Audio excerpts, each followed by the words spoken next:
Right, good afternoon and welcome to Tyumen in Russia for this ECCO Judo Teams Challenge 2014.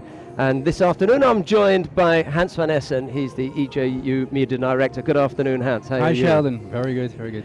Yesterday we put up a preview of some of the fights. We picked out 4 of them. We're going to preview the ones now that we didn't do yesterday, and in a couple of minutes we'll show you the preview that we recorded. So we're going to miss out the first one, which is the under 48 kilo category. Alessia Kuznetsova and Munkbat Urantsetseg. We'll show you that during the recorded preview, and also Arsen Galstian and Takato Nauhisa. So Hans, the matchup in the under 52 kilo category, the third match, Andrea Kitsu of Romania and Hashimoto Yuki of Japan. What are your thoughts on that?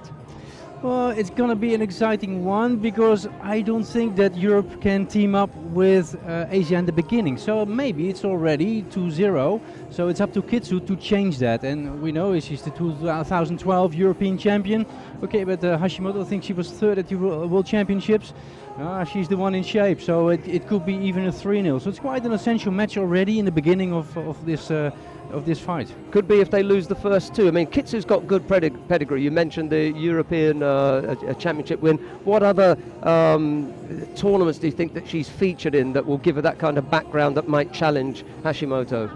I think she's got experience enough. She has the age. I think she could make a difference if she's really good, but it's up and down. That is the difficulty with Andrea Kitsu. Yeah, sometimes she's brilliant and she can take the European title. She's had some good wins. She's beaten some good people, and if she's lost out to people that really she should have beaten. Exactly, but however, then I would have expected her at the Olympic Games as well. And then she lost to Hyland in a hell of a match, we could say. But that's true. These matches are essential. So can she be essential today? That is the question. We will see. Hashimoto, I mean, she's got all the skills, not only standing, but in particular her groundwork in the knee was. I mean, she's really, really technically skilled, one of the best in the world. Kitsu could hold her own on the ground, do you think? That will be the strategy, not go to the ground, because well, the Romanians in general are much more stronger in standing position. So I think she should really be smart and not to pick up penalties too early against Hashimoto. And Hashimoto is, of course, she's in a favor if she's on the ground, absolutely. Right, what about the matchup in the under 66 kilo category? Georgi Zantaraya of the Ukraine and Azamat Mukhanov of Kazakhstan. How do you see that going? I'm looking forward to that one. Zantaraya, he's very attractive, always has been, and is one of the most players that I would look forward to in a fight. Mukhanov, of course, he's a smart judoka. He came very far at the World Championships. Zantaraya also bronze medalist. So yeah, this is world level class. I'd say that Zantaraya is really keen in team events, and this is special. This is a team event. This is special. Yeah, so he's got the background not only with fighting for the Ukraine, but also for Abensberg. Absolutely, and he knows what it is to play around in a team event. So I think Zantaraya can have a benefit here. Okay, what about the matchup with Telma Monteiro of Portugal and Dortzer Samir of Mongolia? Really tough one there. It is a really tough one. Europe with Monteiro, so much experience, 4 times European champion, I think 3 times World Championships finalist. She should win them in a way. So where's the winning spirit? It's frustrating for her. And where's the winning spirit today? We will notice in the match against Sumia Dortzuin. I think also Telma Monteiro should make a difference here, and she should, because I think also Asia will be very strong in the lighter weight. So it's really a little pressure on Telma Monteiro. Under 73 kilo category, Dex Elmond of the Netherlands. He's up against Hashbata Saganbatar of Mongolia. How do you see that one going? Sometimes I say too much interesting because it is interesting. This is a key match. Why? Because Elmond, they really know each other with Hashbata. They fought before 3 times, but in the category under 66 kilograms. And what happens with Hashbata? He was under 60, under 60, 73, 81, and actually that is his real weight in normal circumstances. He's 81 kilograms. Dex, in a normal circumstance, is 75 kilograms, and that is the tolerated weight here. 2 kilograms they can weight a little higher, so 75, but then Hashbata has more time to eat to his normal weight category, so he will be a little bit bigger and strong. But I think Dex, technically, he can have him. Okay, Anneke van Emden, another Dutch fighter. Anneke van Emden in the under 63 kilo category, facing Abe Kana of Japan. And Abe is really going for revenge of the World Championships. She lost the bronze medal fight against Annika van Emden, and she's leading in head-to-heads, 2-1. I'm sure she will try to make the 3-1, but also Annika has watched all the videos very carefully, and she says, that's not going to happen. It will be 2-2. Okay, we've got another great match in the under 81 kilo category. Aftandil Chirikishvili of Georgia faces Yakio Imamov of Uzbekistan. What about that one? Under normal circumstances, I would say Chirikishvili should win that one. He's the number 2 of the world, potentially the strongest. He's the number 1 of the world ranking. I give the advantage to Aftandil Chirikishvili on paper. In the under 70 kilo category, we've got 2 youngsters facing off here, Laura Vargas-Koch of Germany and Kim Seong-yeon of Korea. Any history between these two? Or? There is history. Vargas-Koch defeated Kim before, so in head-to-head it's 1-0. I think Laura Vargas-Koch is really the one in shape. She's the talent, but Kim is a smart judoka. She can really beat the best. Okay, she defeated also Kim Polling. I think that those were other circumstances. You do not just simply beat Kim Polling, the number 1 of the world.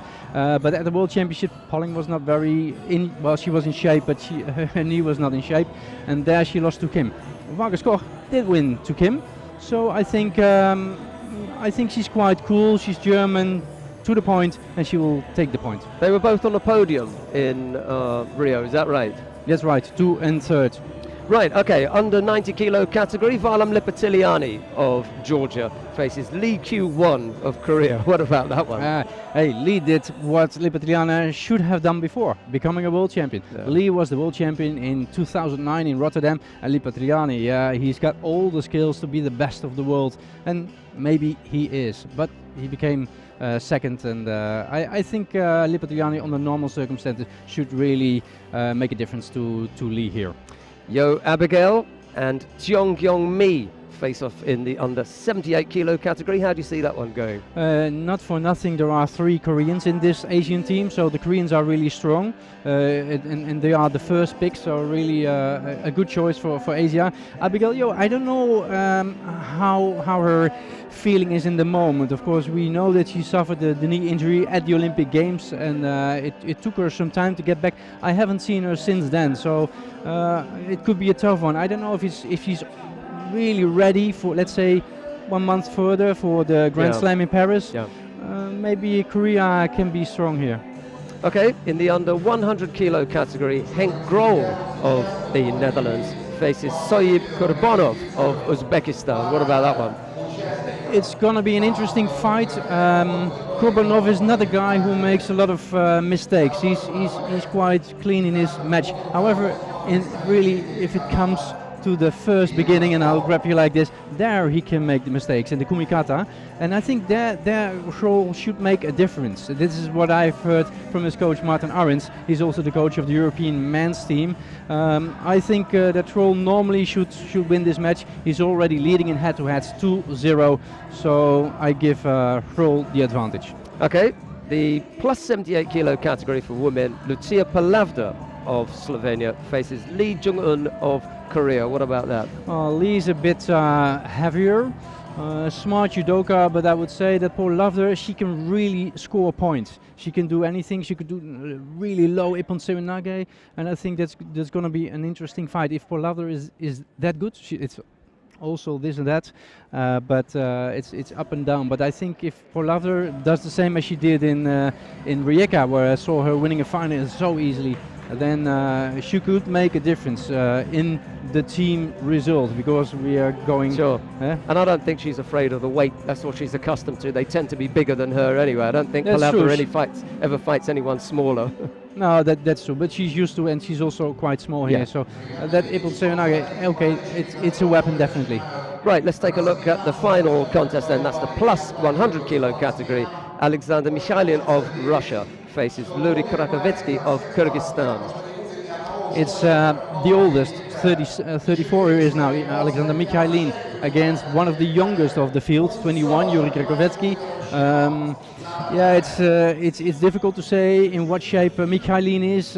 You could say this is his farewell match. It could be. 34. Okay, I think he still has the skills definitely to defeat Krakovetsky. Krakovetsky is a young guy. You see it how he behaves in the team. I would say Michalin should finish it if it comes to a team result here.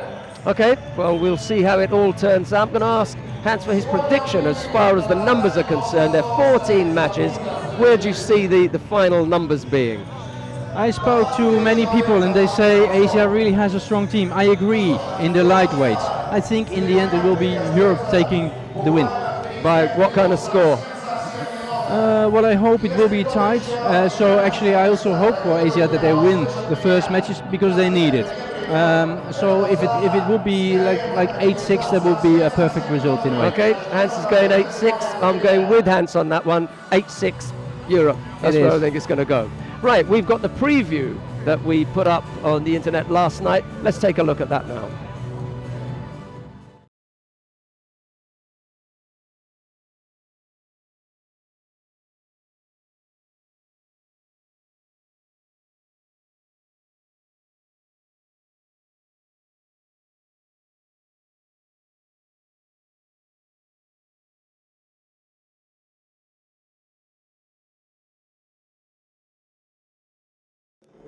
Hello and welcome to our ECCO Challenge here in Tyumen.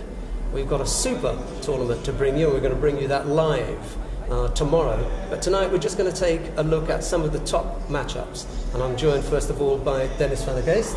Hello. Dennis. Hans van Essen. And Mark Pickering. So we've got the media managers and media directors from the European Judo Union and the IJF. And Dennis van der Geest, I'm going to start with you, former champion. I mean, you must be used to this kind of arena and team matches in particular. Tell us a little bit about your experiences in fighting with teams. Well, from when I was a younger kid, team competitions were always very important. My dad was my coach, and he always was busy with a good team, because if you have a good team, you always have to have a lot of players. If you have like 1 or 2 good players, you always have to search for other people to have a complete team. So if you have a good team, you have a lot of players in your club. So it was always important for us. We were always fighting, and I was the heavyweight when I was like 15, 16. I started doing judo. Yeah, in the beginning I wasn't so big, but when I was like 15, 16, I was the heavyweight. Most of the time that's the best part on a judo competition, on a team competition, because you lost or you won, but most of the time it's 3-3 and you have to make the decision. And I always liked it, I always enjoyed it. We did a lot of Europe Cups with our team from Haarlem, Kennemu. You had some big clubs then, the Amersberg, St. Petersburg, all big clubs. They bought other players. We were like just a team with the Dutch guys. We had one English guy inside because he was... token Englishman. Yeah, we just adopted him. And we were fighting as friends. And it was brilliant to see that if somebody makes a mistake, that you can make it up for him. And I made Europe Cups where after we had to make 4 fights. I fight Tyumen, I fight Michalin, I fight Bertelson, and I fight another guy. At the end I just fought a world championship. Yeah. And every time it was like on the level, if you win, the team wins, if you lose, the team loses. And it's a big responsibility, but if it happens, if you win, then you're the hero of the day. So I always enjoyed fighting in team competitions. Now, you've mentioned fighting Alexander Michalin. Yes. World Team Championships. Yeah. You fought against him famously in Paris. Tell us a little bit about that match. No, if I had to fight Alexander, it was always close and always very intensive fighting. He's a left guy, I was a right fighter, and we were always fighting really hard. So sometimes the tension gets high. I had that with Michalin, I had that with Tyumen, I had that with Bertelson. There was also a fighter. It was very aggressive, and then in the moment you're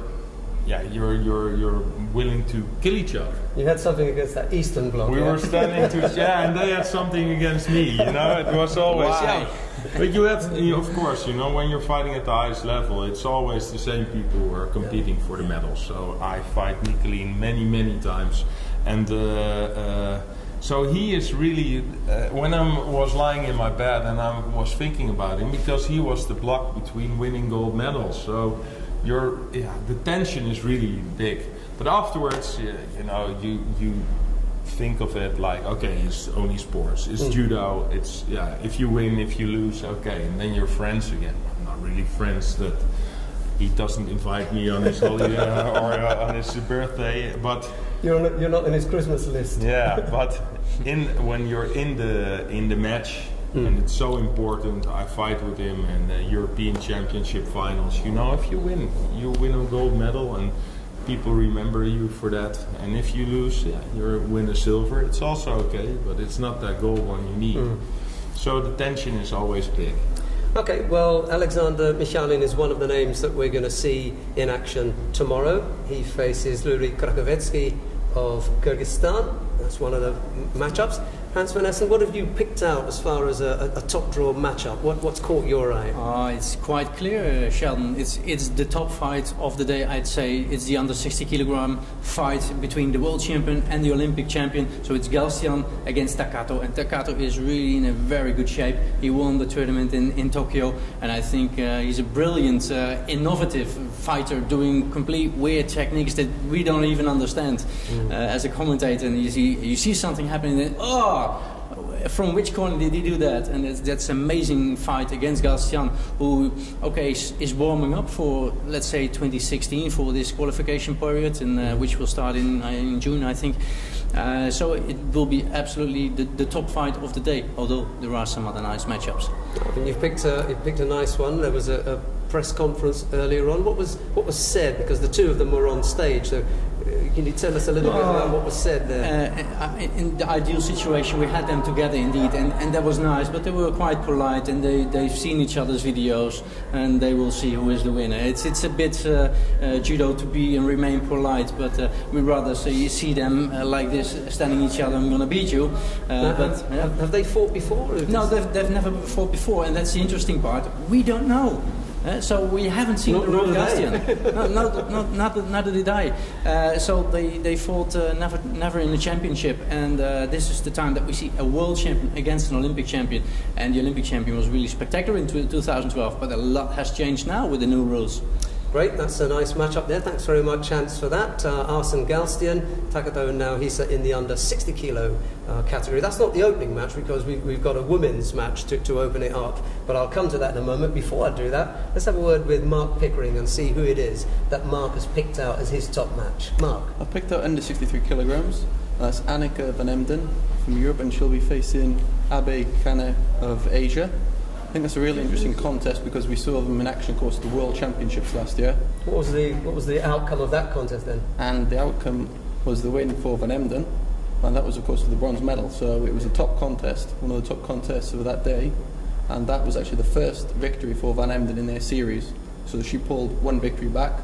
Overall, she is losing 2-1. So there's a bit of a personal battle that's picked up with that result, really, from last year. That was also a pleasant conversation during the it was very polite. Van Emden was bringing up the fact that she was a late addition to the team, but of course she was in preparation anyway for the Paris Grand Slam, so she's coming in strong, and she's aiming to get that back to 2-2 tomorrow. I'm just thinking that there may have been a little bit of gamesmanship here, because Abe then turned around and said, I didn't prepare properly for this one, but I'll be ready for the fight. You're always ready for one fight. Sure. Okay. It's the same with Dex in a way. Dex Helmut against Tsagan Batar. They know each other very well, but from another category, under 66. Never they fought in this category, but for sure for one fight they will be ready. And most of the time you also see like the Russian fighters and the Georgian fighters. They're always prepared, like some kind of samurais. And then you see for Dutch fighters, most of the time it's difficult to be good the whole year around. Yeah. But for one fight, if you know and you're there and you feel the pressure, you hear Hachime, you're fighting, you will fight hard for sure. Okay, well I'm going to take a look at the opening contest. That's between the current world champion at under 48 kilos, Munkbat Urantsetseg of Mongolia, and she faces stiff test because she's facing a Russian in the first round, fighting at home, and that's the young up-and-coming Alessia Kuznetsova, who's just 21. She's got terrific newaza. It's a real strength, and that's an interesting matchup, and that kicks the whole thing off. We're going to bring you live coverage of that. We hope you'll enjoy it. I want to thank my guests, Dennis van der Geest, Hans van Essen, Mark Pickering. See you soon.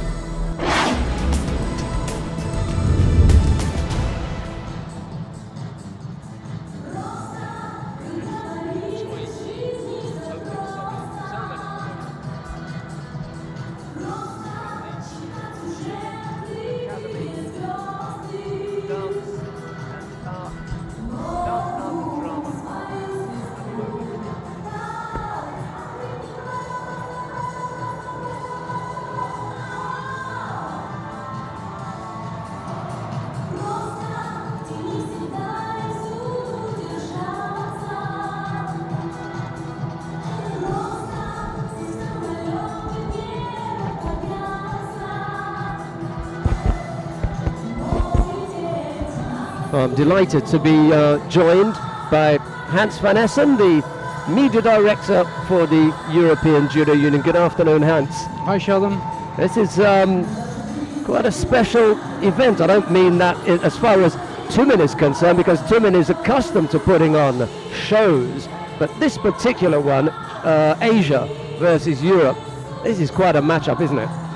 It is indeed. It's quite special because it's the first continental battle between the strongest continents on the world, which is Europe and Asia. Yeah, so I mean, that is a very special environment, of course, attended by many VIPs and a big show here in Tyumen. They know how to make a show.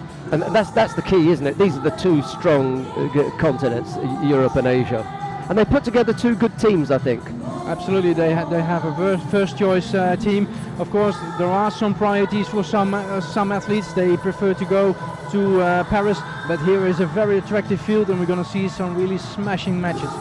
Yeah, we've got no French fighters. That's true. That is a choice of them.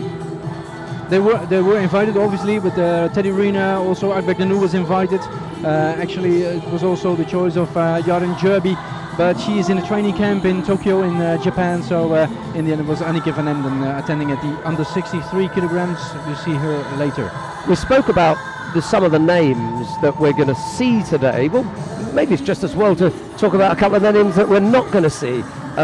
Standing out for me, Yaren Jerby, obviously, and Marlene Kelmendi. I thought that should have been a really strong entry if we could have got her in the under 52 kilo category. What do you think about that?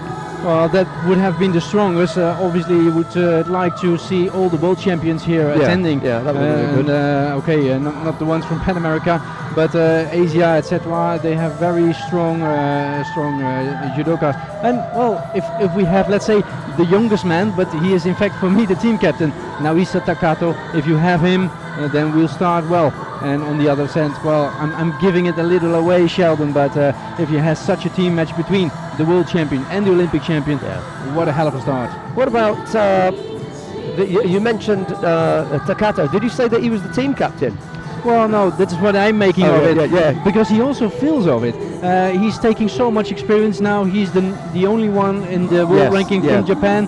He really feels it. People are going to recognize him. He mentioned this before in interviews, and he says, "No, I really feel that I have a certain responsibility." Well, take the first responsibility as the world champion. Lead from the front. Exactly. I'd have thought a good captain for the team would have been Varlam Lipatiliani, because he's captained the World Championship Georgian team. That'd be a nice fulcrum around which to have your best point of contact. I think Varlam Lipatiliani for me would lead the European team. What about Asia? Who do you think would stand out as the kind of go-to guy or girl to rally everyone around? Who's got that kind of experience? For me, that's definitely Kashbatar Tsakhambatar. He's the one who's got the most experience. The legend. He's a legend in a way. He's only a legend because he fought in all the 4 categories on its own. That is already a legendary fact. So. Incredible fight. I know that we've mentioned that a few times before, but it's just something that you can't avoid, is it? It's just such a special thing. No, he's just a beloved guy, and just because of his, let's say, his face, and he's very kind. He's got character. He's got character. He's got the image. So no, really. Well, we're still a few minutes away from getting underway with the live action. The crowd that are pretty much packed in here now. Almost every seat, almost every single seat taken up. They're all packed in here waiting for the action to get underway. And in the meantime, they're enjoying the opening ceremony, which is made up of a number of dance and dramatic art performances by various members from not only the Tyumen School of Dance, Drama and Dramatic Arts, but a few local judoka who've got a bit of talent in the singing and dancing area. And I know this guy in particular, he's got a few moves. Let's sit back and see what he's got to offer up.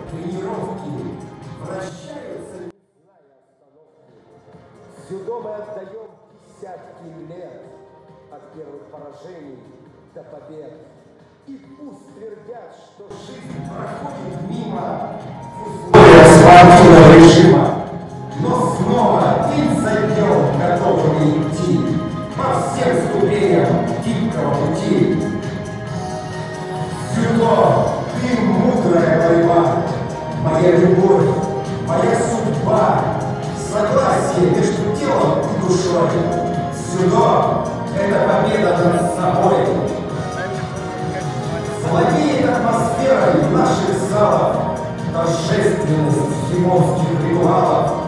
Вся красота борьбы восточных стран легла в основу школы катакан.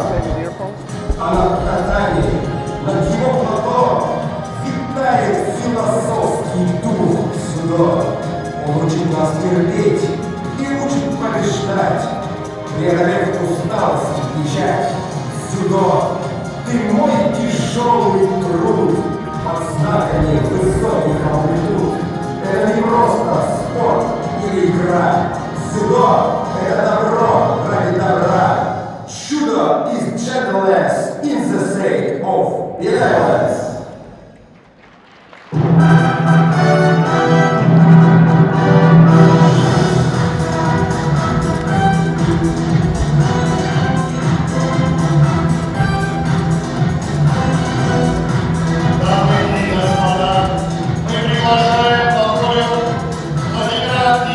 Well, the lights are back on and up in the arena. That normally suggests that we're going to have the speeches.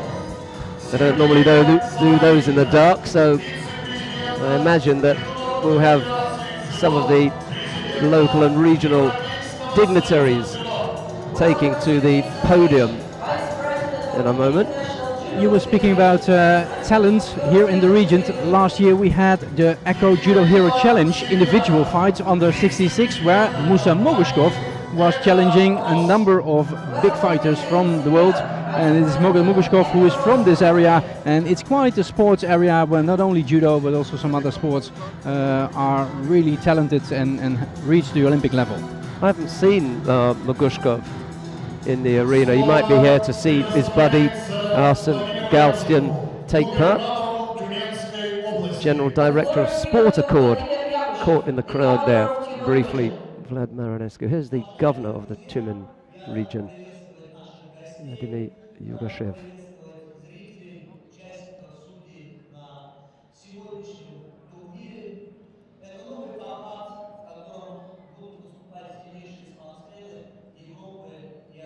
Dear friends, I'd like to welcome you here at this competition where the greatest and the strongest athletes of two continents will meet. Тюмень уже становится центром проведения международных соревнований по дзюдо, поэтому я надеюсь на то, что и сегодняшний турнир подарит очень много хороших и добрых эмоций зрителям. Tyumen has become the center of judo competitions, international judo competitions, and I'm sure that today's contest will be, you will enjoy it as well. Я хочу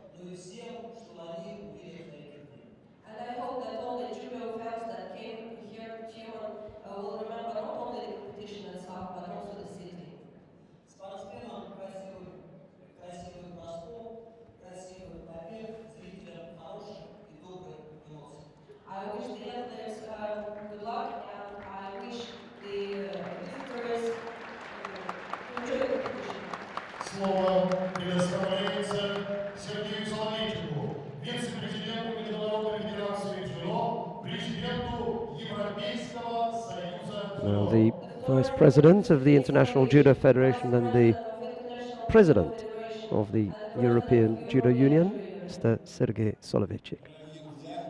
Dear friends, today we shall witness a unique sporting event.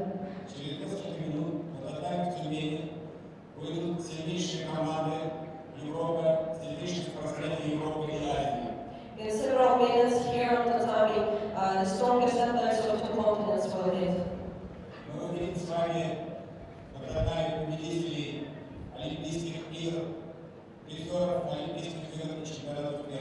We shall see the winners and medalists of Olympic Games and the winners of world championships.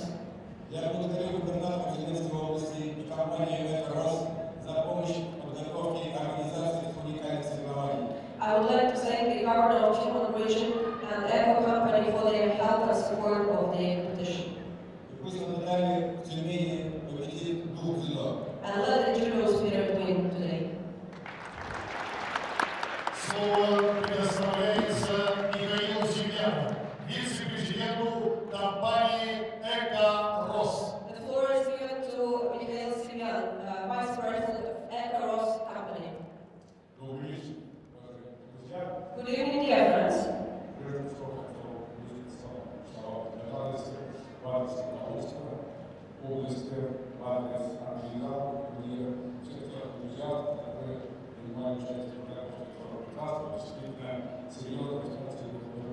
I would like to thank the government of the Tyumen region and everybody who helped host the event.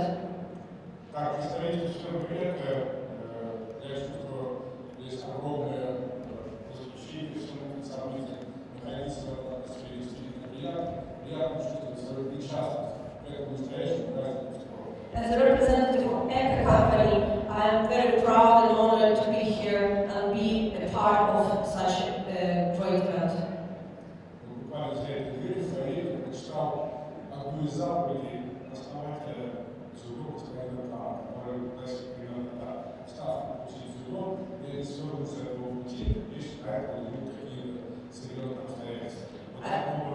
I've read a motto stipulated by one of the greatest judo athletes, and it says something like, once I started doing judo, I will never turn away from this.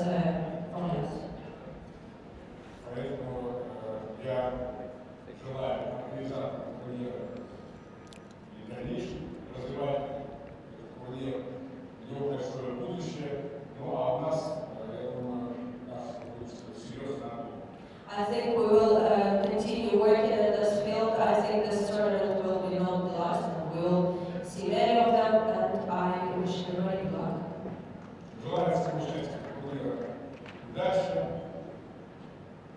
I wish good luck to all the participants of the event.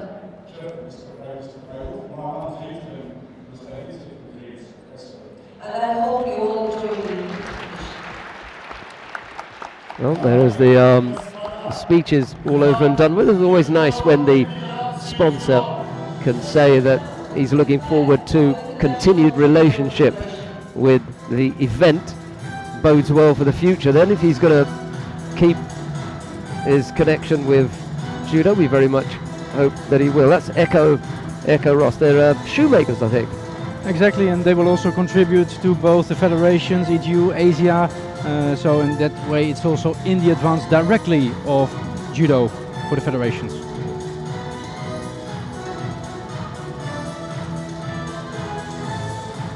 Loads of children involved in the opening ceremony, not just in the dancing, but lots of the presentations, and they've all been here as volunteers, so hope they're enjoying their time.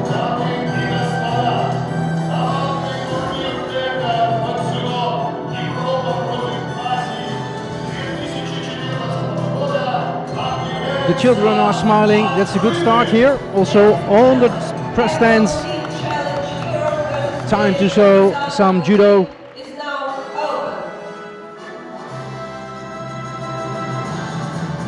And it will be a show today here in the arena.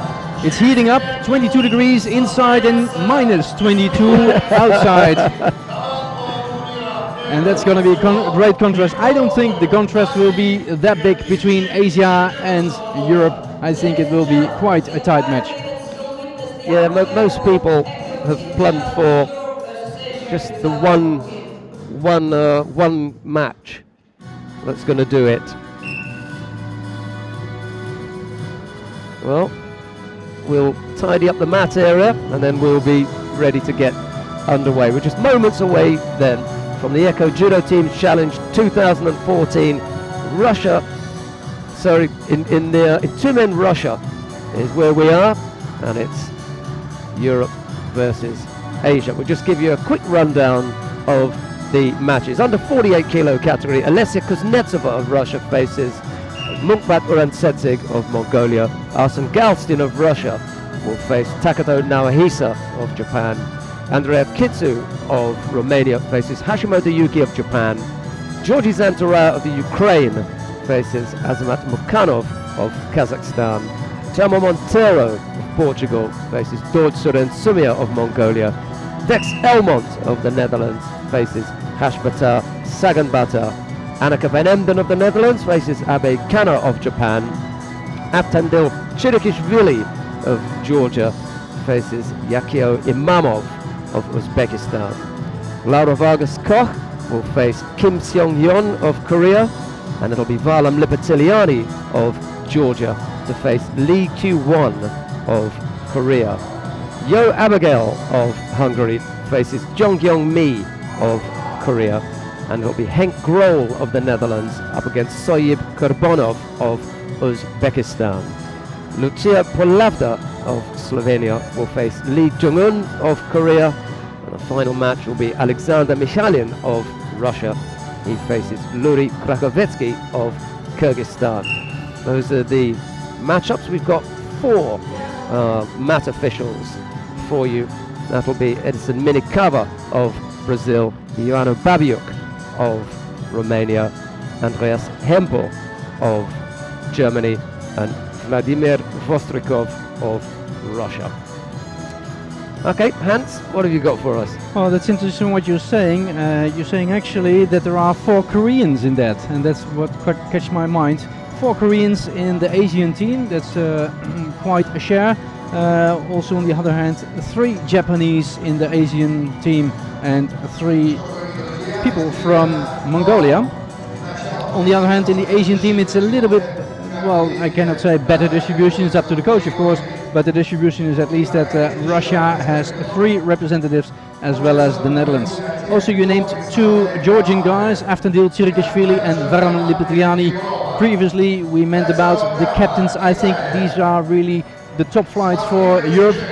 We can say that they are leading the world ranking, Chirikishvili, and the only one who's leading the world ranking is Takato for Asia. So those are really the top flights. So Chirikishvili and Lipatiliani, they will pull the car for Asia for sure. What a job Alesia Kuznetsova has got in leading off for the European team. The young Russian, 21 years old, leads off the European team, and she faces the current world champion, Munkbat Urantsetsig, in that opening contest. Yeah, that's quite a heavy task. Of course, if you faced the world champion of Rio de Janeiro in 2013, she did an amazing job. Munkbat, she had a great development in her career, and not only she, but also the whole development in Mongolia is really catching. So now it's up to Alesia Kuznetsova to start well for Europe. It will be a very hard task. She won the Universiade last year. It was her prior performance, and here we see the player Munkbat on the left and Alesia Kuznetsova on the right, attended by the other players. Little tension, but still quite relaxed. You see here Arsen Galstin, the Olympic champion, and on his left Georgi Zantaraya. These guys have fought some hotter matches, but today Takato against Galstin, that's one. Yeah, that's a mouth-watering prospect there, the world champion versus the Olympic champion. We see also some talented Russian guys here in the crowd, as well as representatives of the ECCO and ECCO Ross, the sponsors. not only a VIP product here, but definitely also the athletes who love judo but also attend judo events around the globe are here in Tyumen.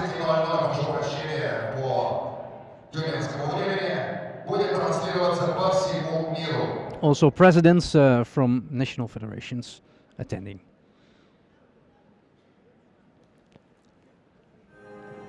We were talking about a possible captain for the European team. That's the man that I would pick in the background there, Valam Lipatiliani. Andrea Kitsu at the front of the pitch, and just behind her, Telma Montero and then Annika van Emden. They're all lining up now. A real collection of talent down in that holding area just before the fighters come out into the arena.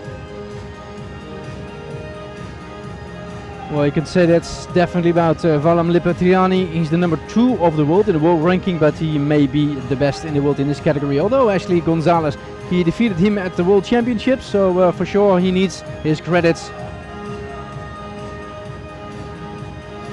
But Valam Lipatiliani is of course the 2012 European champion. And here we see Dennis van der Geest. He's in charge of the music. He is the DJ, our judo DJ, but he was the 2005 world champion and he's heating it up. So I see the temperature going up to 23 degrees thanks to Dennis van der Geest. And he makes his money now with being the DJ around the world. The big man does a good job, doesn't he? I like him. Well, we saw him earlier on in our website as a previewer of our event. So he's a smooth talker but also a smooth music maker, and he likes it. So as mentioned, 2005 world champion in the heavyweight category. Just by heart I think it was against Tamerlan Tmenov in Cairo at the world championships there in Egypt. In the open class. Yeah, he won the open in 2005. He'd picked up a bronze medal in the Olympic Games the year before in Athens. Exactly, bronze. Quality fighter. He won the world title indeed against Tamerlan Tmenov in the final. What a smashing point that was, I can remember. Oh, it's 9 years ago, so, and he's still having fun in his life. Good for him. Welcome to the crowd here in Tyumen.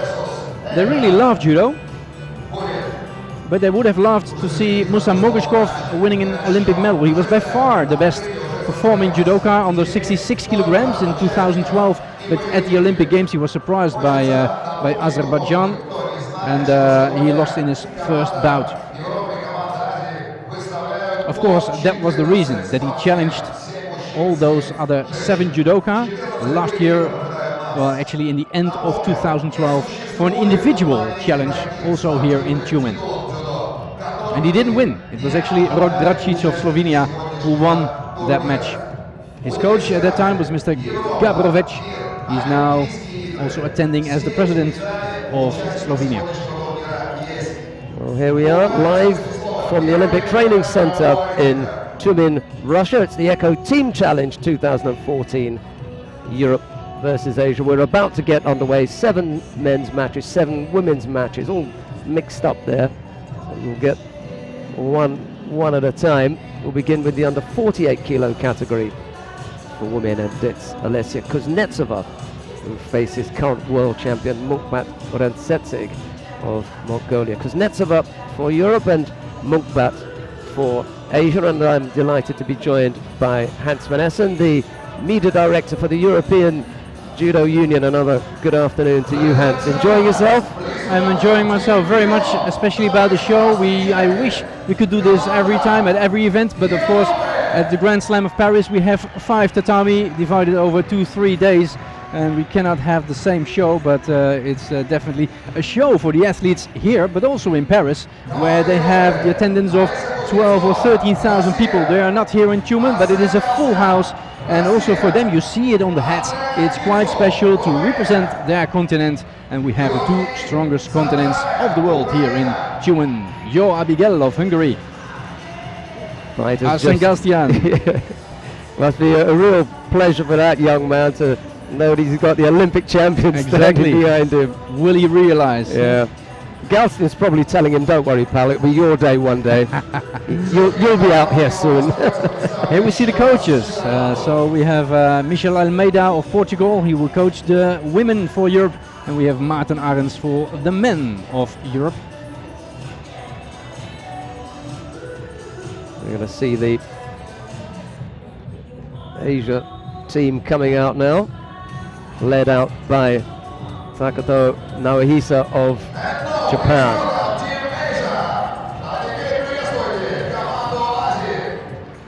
The team manager of Asia is actually Armen Bagdazarov of Uzbekistan, but he is assisted by a number of coaches such as Midori Shintani of Japan, Mi-young Kim of Korea, and Otvogin Balyanim of Mongolia, and he has 3 athletes aside of him. Also Andrei Shuterbabin of Uzbekistan is among the team of Asia.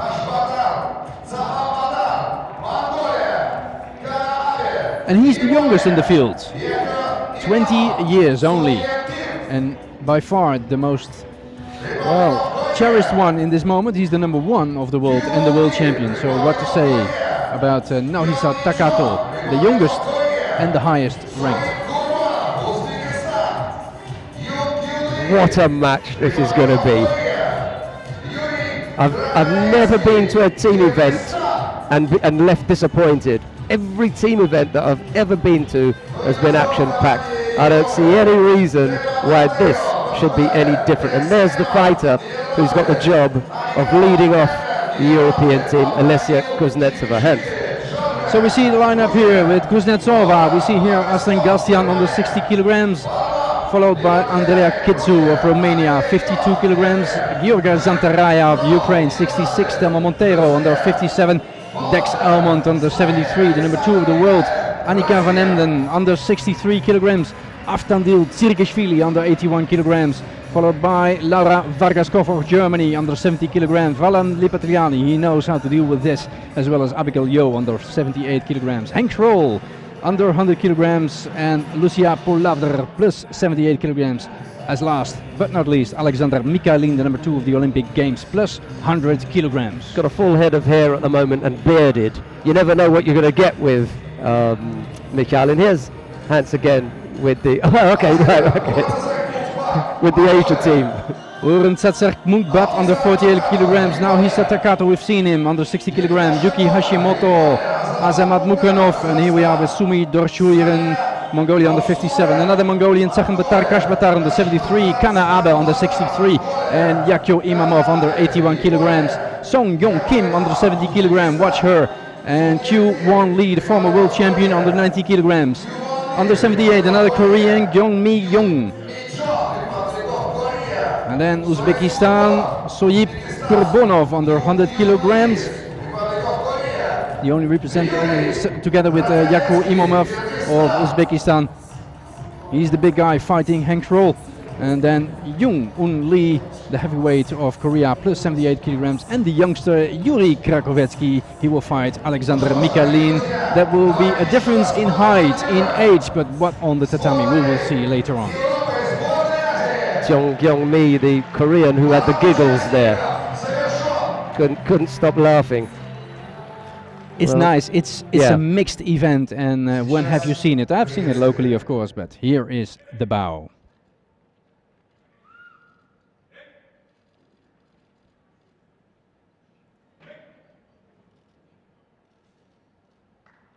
The tradition in judo was set. We are ready to go with the first fight of this ECCO Judo Team Challenge between Europe and Asia. We see the Asian team in white, they are the challengers, and in blue, Asia. Mikhailin for Europe. Coached by Maarten Arends, the men, and Michel Almeida of Portugal for the women, and he has brought Thelma Montero of his nation. Well, all the... Musa Mogeshkov, there we are. We were wondering where he was. Could very easily have been on the mat. After the Olympic Games, he made the step to the 73 kilograms weight category, Musa Mogishkov, and we have to see, because we have, of course, an Olympic champion there in his category from the same nation, Mansour Isayev, well ready to rock and roll for the first match between Europe and Asia. Well, this is it. All the talk is over now. The previews and how many times they've fought and who's got the best record. That's done and dusted now, because it's going to be what happens right here on the mat.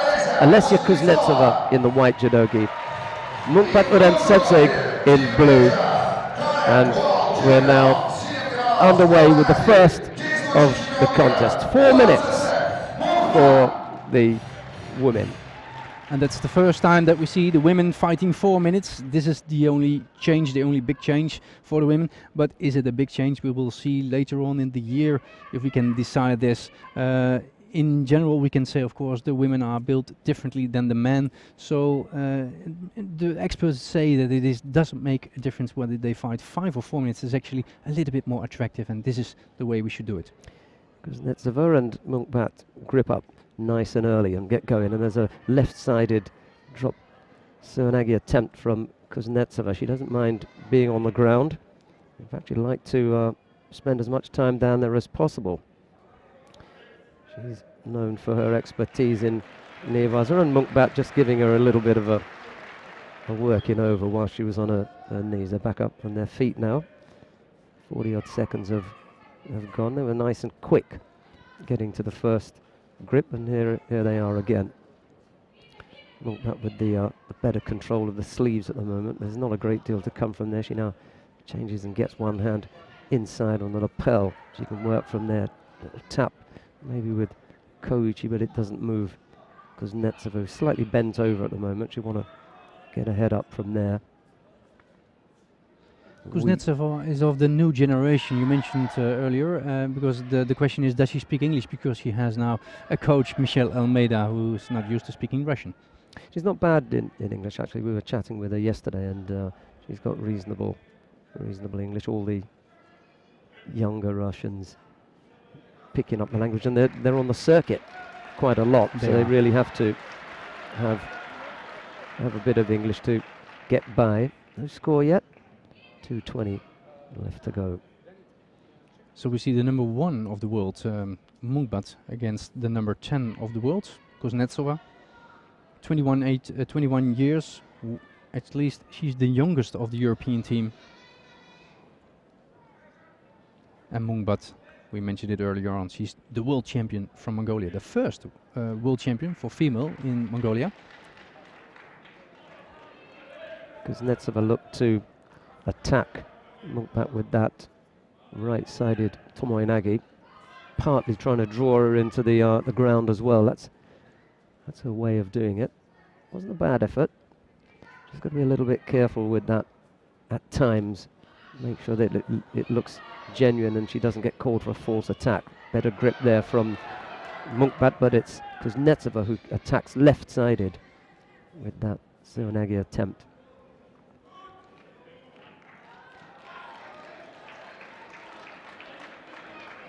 Alginian putting in a few instructions, but it's Munkbat who picks up the penalty for passivity. So needs to get back into this. There's a Makikomi attempt right-sided, but only had the lower part of that right arm, so ended up being ineffective. And now here's a chance for Kuznetsova to work on the Jujigatami. She wants to turn her opponent over if she can. Got the head trap nice. Trying to work her way through and under that outstretched right leg. Yep, here it comes. She keeps getting further and further over. It's the far leg that she wants to grab, the left leg, to roll her opponent over. Good defense from Munkbat there, but it's Kuznetsova at the moment who is just shading this one. Munkbat picked up that Shido for passivity. We're into the last minute now. I think Kuznetsova is doing really well. She won the Universiade this year, or actually 2013. And I didn't give her too much experience against Munkbat, but I think she's doing a good job here, and actually, in a way, she's leading. They have never fought before. It's just 0-0. 2 years difference, and Kuznetsova, she was a former European champion in 2010, and 1 year later she was second at the World Junior Championships, but 2 years younger than Munkbat. Problems for Munkbat if she can't get a score. That Shido's going to be enough to take it for Kuznetsova, who's perfectly comfortable down there on the ground and working away again, this time on the attempted shimiwaza. Can't see it from this angle, but just trying to put the choke on, and Munkbat having to defend. Not going to be enough though. That single Shido that Munkbat picked up is going to be enough to kick things off for Europe, and that was a big question. Could the youngster get the lead for Europe early on? And it's a yes. Alessia Kuznetsova of Russia takes it for Team Europe, and they now lead 1-0. It does surprise me indeed. Kuznetsova taking the win for Europe. Very strategical victory here for Europe. First of all, it's the start, of course, it's the first, but it's quite a surprise against the world champion. Now, this is the match where we are looking forward most over. It is the Olympic champion Arsène Garstian against the world champion Naohisa Takato from Japan. And what a surprising judo he's shown over the last year. Gaining points, and now he's the one with the most points of all the athletes around the globe in the IGF World Ranking. I thought Kuznetsova played that really, really well. She did enough to keep herself busy. She avoided picking up the penalty. She also avoided committing any unforced error, like a false attack or stepping out. Everything was done perfectly in the middle as well. I don't know if you noticed that. They didn't go near the edge at all. So that rule regarding the edge, they've been reminded about that. They're not going to enforce that strongly here. They will in the coming competitions, but it's all done nice in the middle. Kuznetsova has put the Europeans one up. Here's Galstian and Takato now.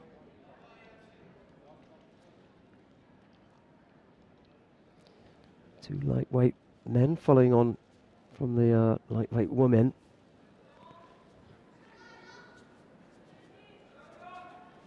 I don't think that there would have been any change in plan. Galstian was going to go one way and not going to change anything. There's that Koichigari from Takato that brings Yuko on the board. Just sat his man down on his backside and then managed to put him down. It was all one movement, but not good enough to pick up a big score. It's just a Yuko on the board. That's the lead. And we've seen doing everything really last year, especially at the World Championships, but also at the Grand Slam in Tokyo that he won. He has not lost last year, and actually he didn't fight Garstian because Garstian didn't show up at the major event. He was still recovering from injuries and actually his period after the Olympic title. But we were curious about this match. Actually, it was Zantaraya who did fight Takato. Zantaraya we'll be seeing later on Weight Up. And he did beat Takato in 2011, but at that time Takato was 18. He's just 20 years. Yeah, that was a while ago now. Takato is a different prospect. Leads here by Yuko. Galstian has also picked up a penalty for avoiding to take a grip. I've seen Galstian fighting in Abu Dhabi. He was really not bad there as a first start. Of course, he trained well everywhere, but he didn't show up. And then in Abu Dhabi, he started first. He took a bronze medal, but he was really not bad. And this was just touching the tatami, feeling some opponents. And I think don't count on him still in this match because it's just one little difference. Galstian has been allowed to hold on to one side for far too long here. Takato isn't the one who's guilty here. No. He pulled his head down. He had a grip on one side. He hadn't attacked. He's got away with that. Galstian.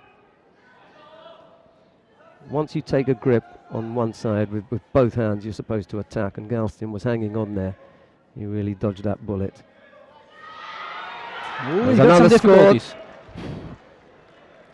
He was lucky to avoid going over for a bigger score. The same technique, Koichigari. If they'd given Wazari for that, I don't think there would have been many arguments. just down on his side. Good score. That's a better angle. You see, we can't see the back from here.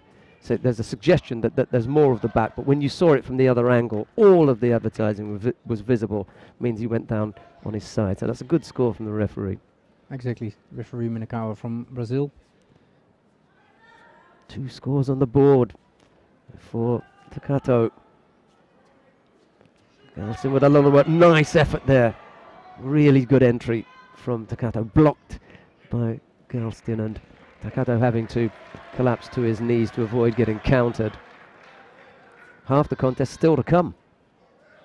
So, not done and dusted yet. There's the coach again, still upsetting Galston. Stumbling backwards there. Takato not really giving a full-blown attack. Just to be clear, we don't use the new rules. We do use the new rule regarding... Yeah, here it is. The full 5 minutes for the man, but not for Asen Galstian. What a great point by Takato. A big smile on Takato Naohisa's face, and I think the reason that he's smiling is because he knows that he's just thrown the Olympic champion. That's why he's smiling. He's thinking, oh, I'm the world champion and I've just, you know, smashed the Olympic champion as well. I feel really good. He takes his responsibility. He's 20 years. He's recognized everywhere in Japan, and he does it for Asia. It was expected, and see, he's happy about this victory. Yep, he's feeling good. Even a bit of a celebration there.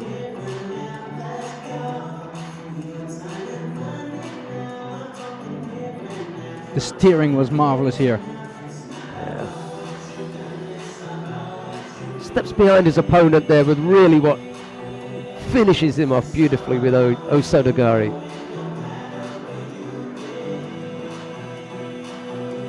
Yeah, Asia team now 2 up.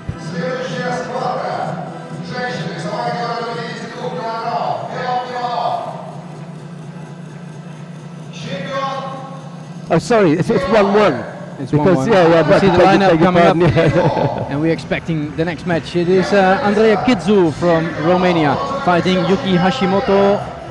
She won a medal at the World Championships last year in Romania. Kitsu, 25 years, the number 6 of the world rank, and now fighting against Yuki Hashimoto. I've got a little note here about my particular picks. I'm 2 for 2 at the moment. That's what I was looking at. My score. Who wants to know about that? Let's look at the actual score. It's 1-1. Kitsu in the white judogi, Hashimoto in blue. And this was one that we thought would be a tall order for the Romanian.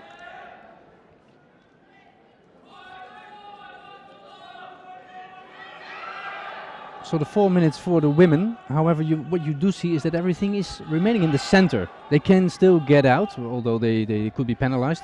In the new, the adjusted rules, everything will be much more centered in the tatami. We will see that later on in the year.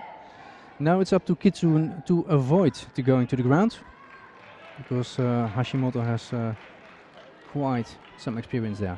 Well, we saw just how effective Kuznetsova was in eating up a lot of the clock. 4 minutes, that's a minute less now, so all the time that you can spend on the ground in control of your opponent puts you in a good position. Hashimoto will be looking to do the same here. He's tried a little Kosodagari there, just unsettles Kitsu but doesn't bring her down for a score, and now there's an opportunity for the turnover. Just got the left leg trapped. She'll want to tie up the top half of the body first, and then she'll try to extract that leg. Looks pretty well trapped there though.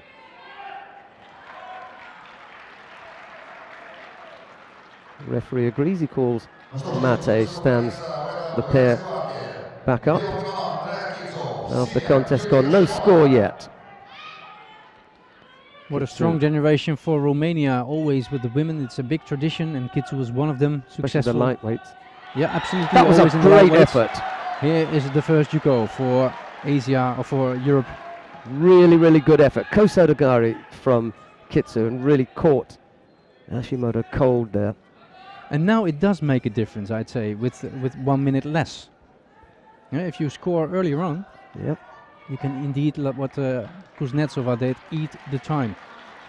Statistically, I would say that Hashimoto is in advance. She beat Kitsu last year, actually 1 year ago in Paris, in the semi-final.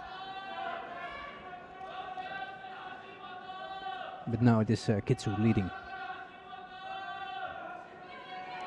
Kosoto was the score from Kitsu, the technique, the scoring technique.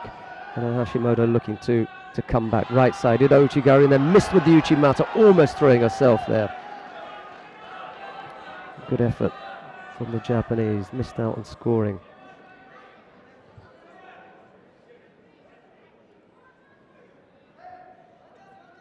Minute 25 left. Hans van Essen is quite right. With a minute less to work with, the Nevaza specialists are slightly at a disadvantage here. They like to have more time. We'll find out later on how telling that is. Ouchigari, and Kitsu steps off that. Here comes Hashimoto again. Hashimoto would be clever to stand up here, avoid going on the ground. Got to do something standing up. Hasn't got the kind of time that she's accustomed to. We've already seen Kitsu defending well against a couple of attacks. There's another one that she's been able to see off. Takato beginning to get into the coaching duties as well. A few words of wisdom shouted out to his teammate Hashimoto. 40 odd seconds left to go now. Time running out so quickly here. Poor effort from Kitsu.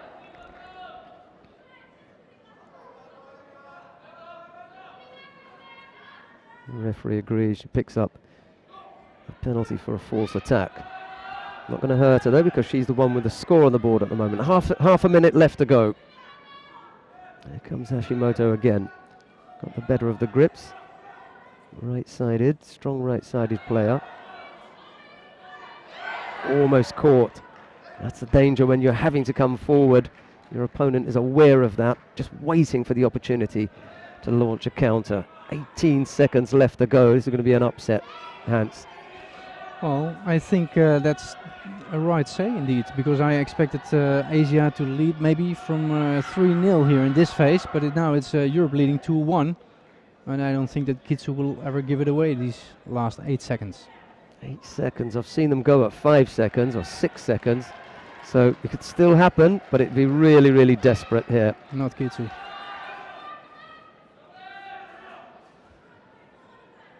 They are the best when they are in this position. That's done it. Well, Hashimoto Yuki of Japan. I'd call it the setup indeed. Yeah, fails to overcome Andrea Kitsu of Romania. And now it's the Europeans who take the lead again. 2-1 now.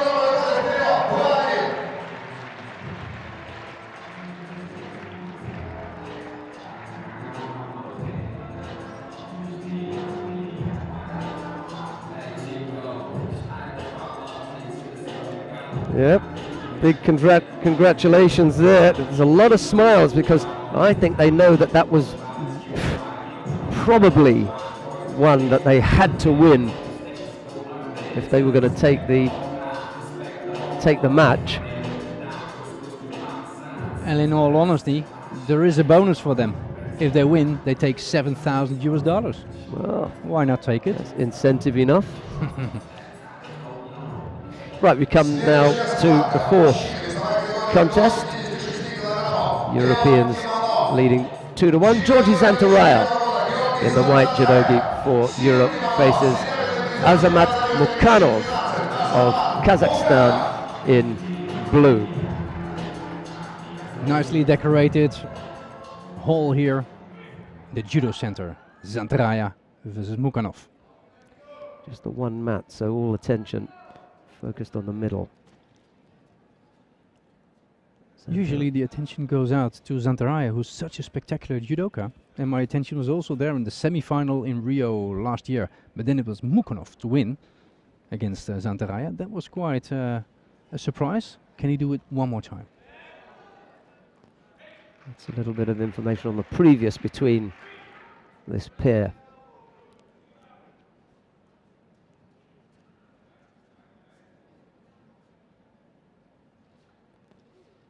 Both fighters are looking for a grip. Mukhanov going inside on the lapel with the left hand and then coming down on the sleeve. Slightly weak.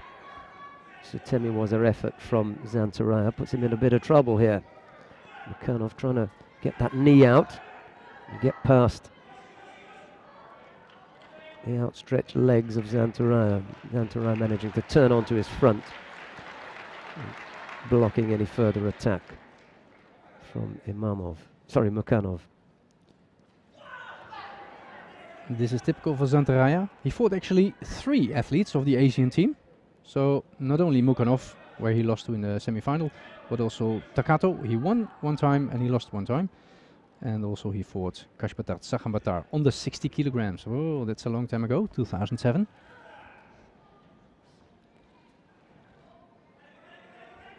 Another opportunity for Mukhanov on the ground, but the referee calls Mate.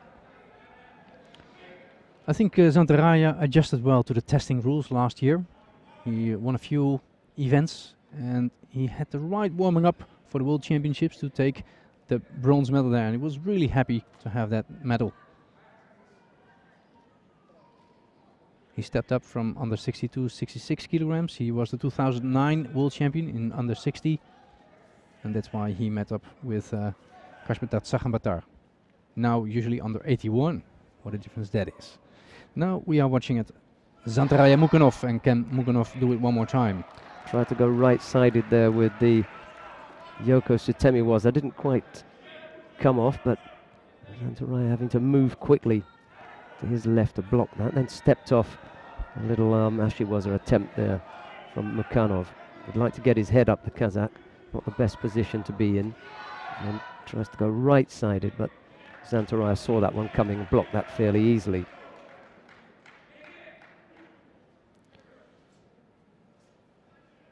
A little over half the contest still to come.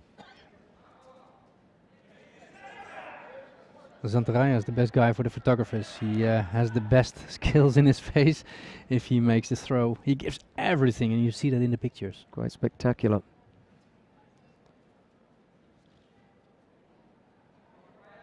Mukhanov has just seemed to have taken his foot off the gas at the moment, not pushing as hard as he was early on. Zantaraya are able to not coast, but he's not coming under as much pressure as he was first up. Looked carefully by Edzo Gamba, himself an Olympic champion in 1980, but also the very successful coach of the Russian team, taking 3 gold medals at the Olympic Games, and he's the team manager of Europe. Almost a takeover by Mukhanov. Yeah, and then on the way down, Zantaraya seemed to leave his arm in there. Just for a moment, it looked as though Mukhanov had an opportunity to work on the arm, but then it was gone very quickly. A little over a minute and a half left to go. Nothing in this yet. Mukhanov blocked that one fairly easily. Again, he's got his right foot trapped in there. He just wants to get that out. And every time he does, Zantaraya is able to spin away and avoid getting caught.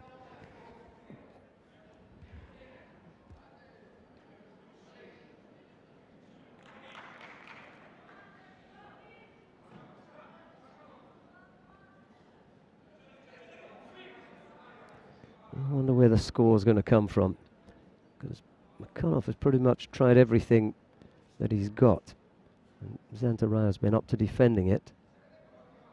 I haven't really seen Mukhanov in danger of getting scored on, despite the fact that Zantaraya has got so much firepower. Mukhanov isn't strong in the upper body, keeping things tight. Just under a minute left to go.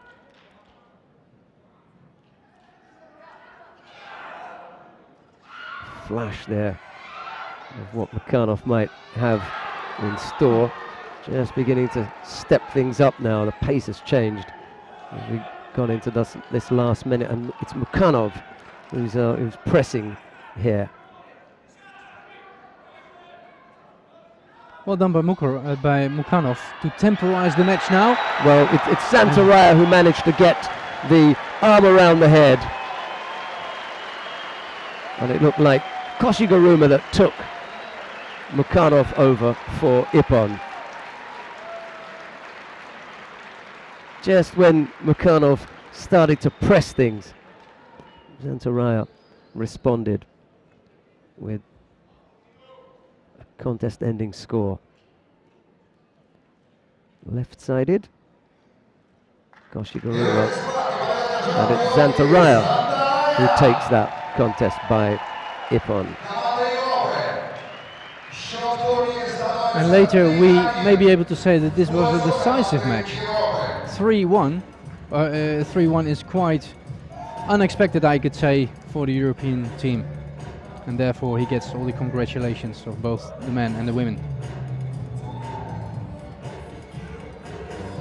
All of a sudden he was there,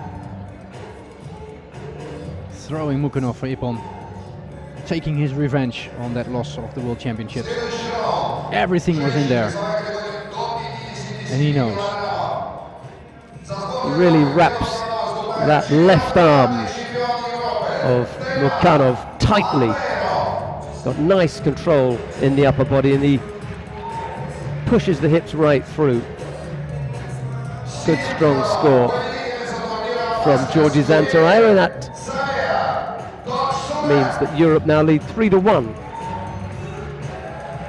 Coming up next, Telma Monteiro of Portugal faces Dorjsuren Sumia of Mongolia. It's Monteiro for Europe in the white judogi and Dorjsuren for Asia in blue. Romanian referee refereeing this match between Monteiro and Dorjsuren. Monteiro is the older one, the most experienced one, 3 times number 2 of the world and 4 times European champion. What can she do against Sumia Dorjsuren? I should probably try and go out very, very quickly. You can't really say that she's going to try and out-muscle her, not at 57 kilos, but maybe overpower her. Might be a better way of putting it. Just go at her opponent hard and fast. Don't want to give Dorjsuren too much time to settle. Dorjsuren, sorry. It was Dorjsuren who had the best development over the last year, where she gained a few places at the IGF World Ranking, now the number 4 against Monteiro, who should always be in the top, but now a little bit down to number 9.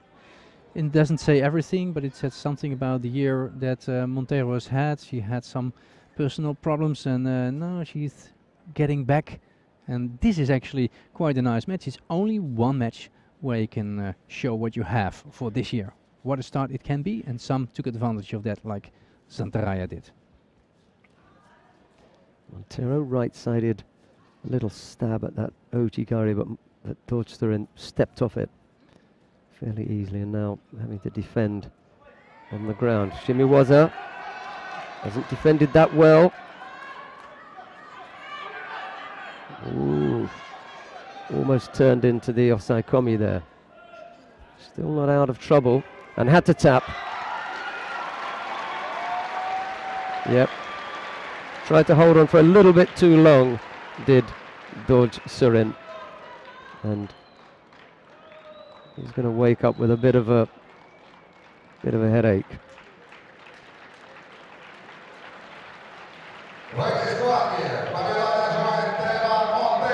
That was on pretty quickly. Very quickly. Dorjsuren not known for her prowess, and Niwaza getting caught there by Telma Monteiro. That Shimiwaza was on really, really quickly, and before Dorjsuren knew it, she was out. This is a big gap for Europe, and Ezio Gamba knows. They like it, especially Monteiro, because she doesn't get always the chance to fight with Europe. You see what her leg does. She grabs with her leg this arm, and that makes a decision. Should it, you see it in the face of Dutch Sorel. So she had to tap. She was out. Right, coming up next, Dex Elmont of Netherlands in the white judogi for Europe. Hashpata Saganbata of Mongolia in blue for Asia. It is a match at with the history. Dex Elmont, he fought Tsaganbatar, Kashbatar 3 times, but all in the category under 66 kilograms. So what can they do? In principle, Elmont was saying, okay, I should be able to win this, but Kashbatar, he had some more time to recover, because in the normal circumstances he is 81 kilograms and Dex Elmont is 75. Well, he takes the lead, at least the lightest one, because they have a sort of allowance of 2 kilograms. So in a way, Dex Elmont didn't have to lose weight, and Kashbatar can eat as much as he can to get back to these 81 kilograms.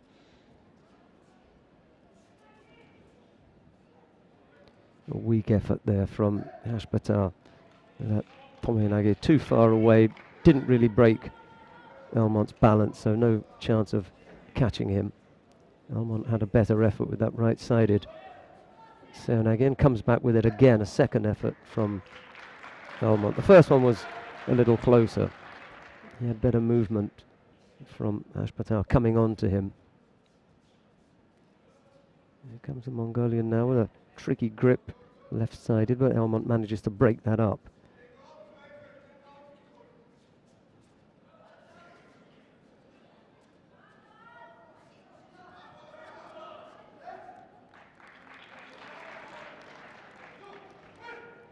And now Elmont gets a bit of a poke in the eye.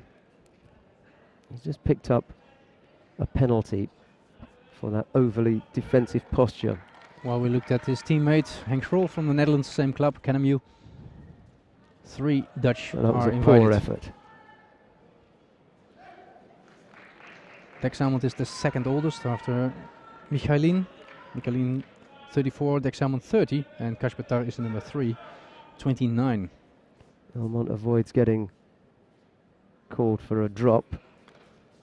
He was lucky though, because he never moved Hashpatar at all. He's in danger of getting called for another overly defensive posture. He's feeling the pressure as Hashpatar comes on to him, but he really needs to break that right hand up. Attacks left-sided with a Maki Komi, but more to avoid the grip than anything. No real chance of catching Hashpatar with that. A little over 3 minutes left to go.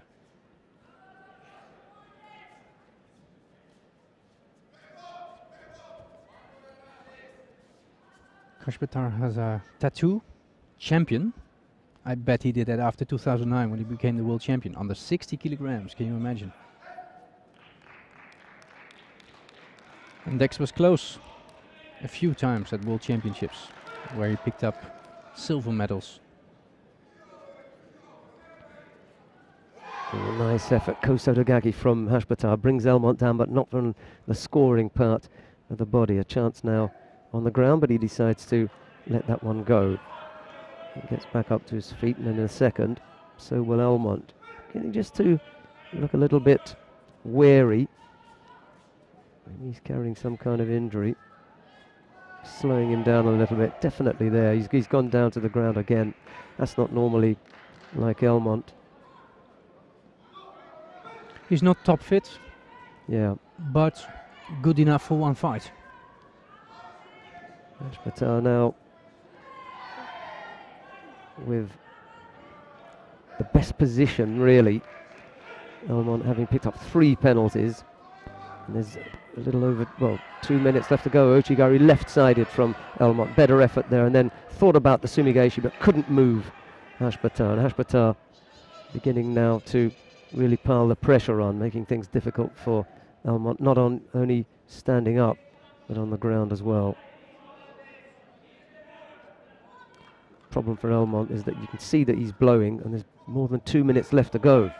And with 3 penalties on the board already, the likelihood of him being able to avoid picking up another is pretty slim. Slow to his feet again. Lipatiliani screaming out for Elmont to get a score on the board, which he does. That's what he needed.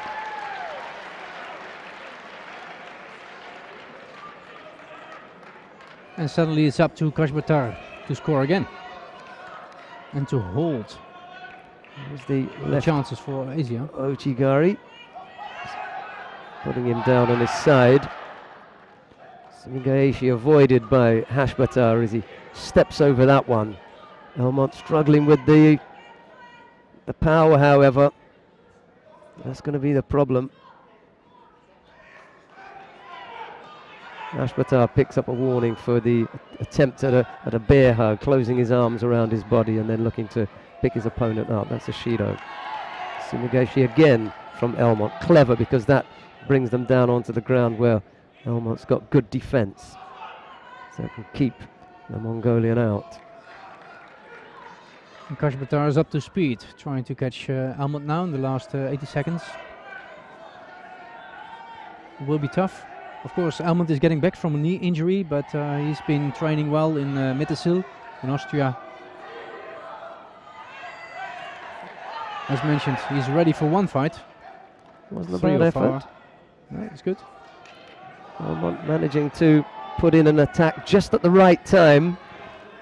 Clever fighter. So he'll avoid picking up the passivity penalty. Here comes Hashbatar, a little bit untidy. He missed there. Martin Ahrens looking to Elmont to secure the Osaikomi, but he doesn't have the power. Hashbatar able to turn off that. Under normal circumstances, Elmont would have pinned him, but just can't get the power level up to the kind of level that you would expect. It's early in the season. We haven't started the season, so probably not up to full fitness yet. Here comes Hashbatar again.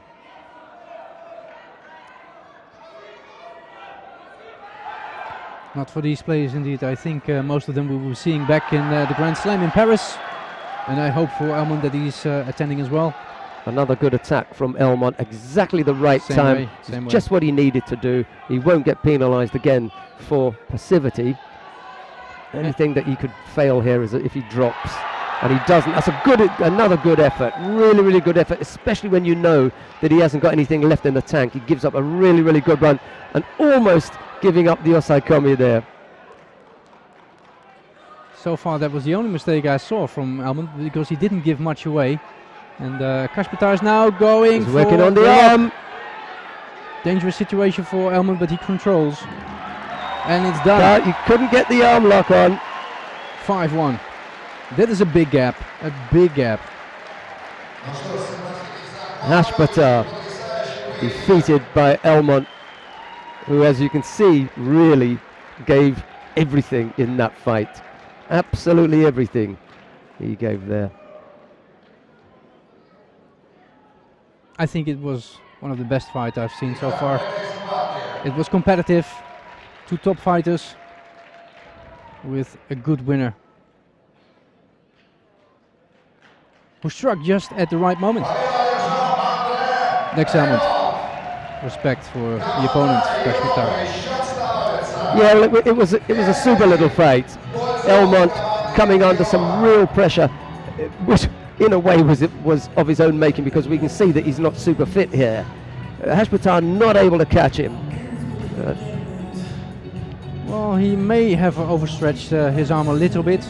He's pointing at his arm, indicating that to Martin Ahrens. Well done, says Henk Kroll. He will see one more time here with his left Ochigari. Yuko. Good score from Elmont, but he was so clever with his attacks. He managed to attack at exactly the right time to avoid getting penalised again, because there was well over 2 minutes left to go and he already had 3 Shidos, but from that point he stage managed it really well and didn't give up another error. So well done to him. 5-1 it is as we come to the next contest, and this is Anneke van Emden of the Netherlands in the white judogi for Europe.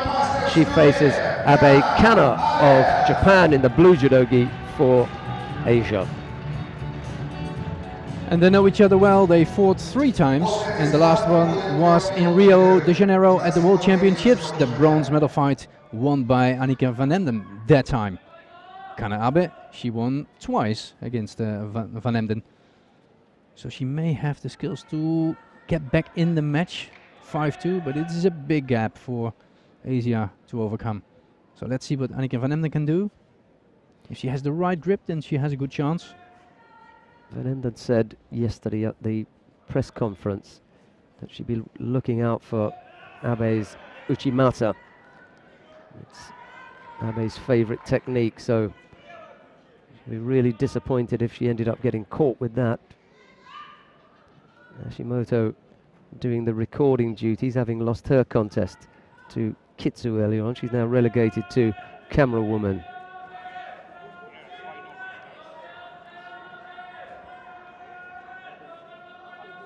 5-1. Didn't think I'd see that, Hans. I didn't expect that, completely not.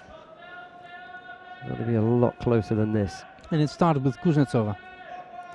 Yeah, we were talking about the need for Kuznetsova to get a good start, and that could change the whole picture.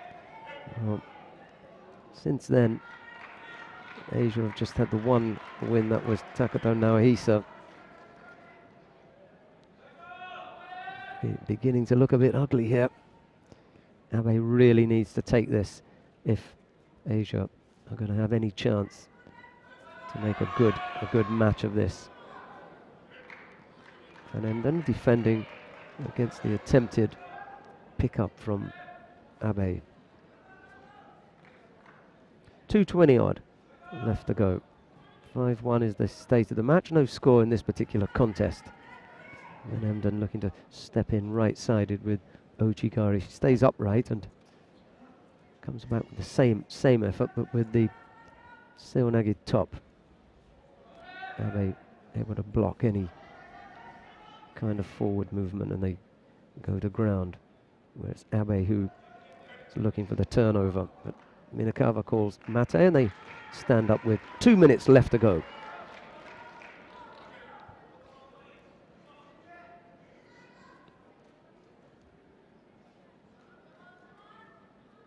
Interesting, because Japan and the Netherlands have always been very good competitors in this weight category, under 63 kilograms.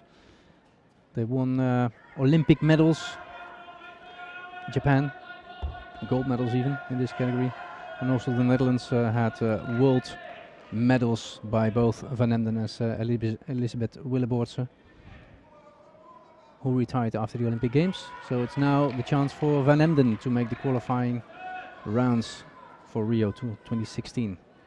Although they have a new world junior champion in this category, the Netherlands. Abe stabbing away with that left Ochigari, but Van Emden is blocking her out at the moment.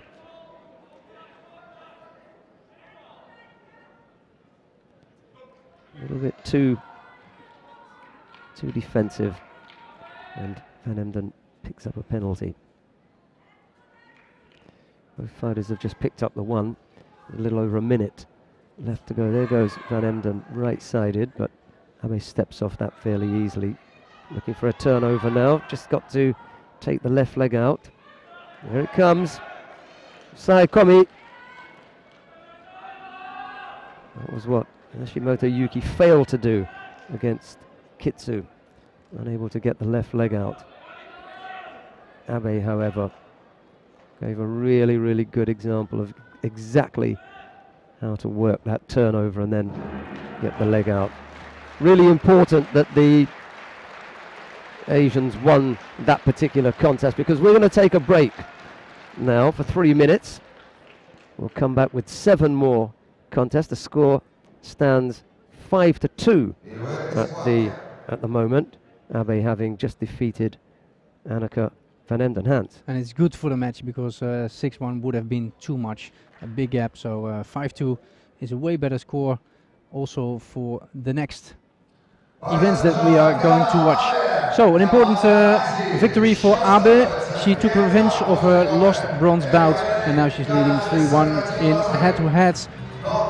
She left Rio though with a gold medal. She was also the team world champion, Abe, but in this team she brought her team back with 5-2, and maybe they still have a chance. Asia. She may have been on the winning team in Rio, but the likelihood of her being on the winning team here is pretty small at the moment. 5-2, I didn't expect that at all. Let's look at the highlights from this contest.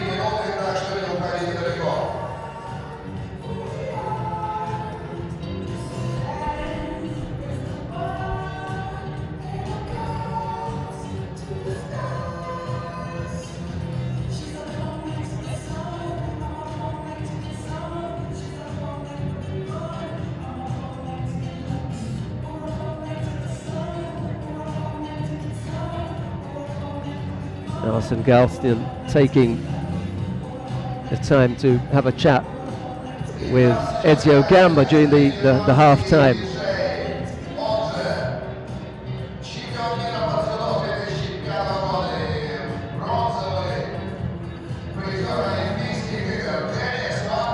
Well, I didn't expect 5-2 as the score.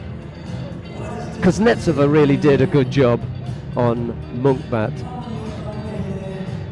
but it was Kitsu defeating Hashimoto Yuki that's really changed the complexion of the contest. 5-3, I think, could live with that, but they really are at least one score away from making it truly competitive. Galstian, well, Takado proved that he's got that 60 kilo category sewn up at the moment, throwing the Olympic champion beautifully with Osotogari for Ippon.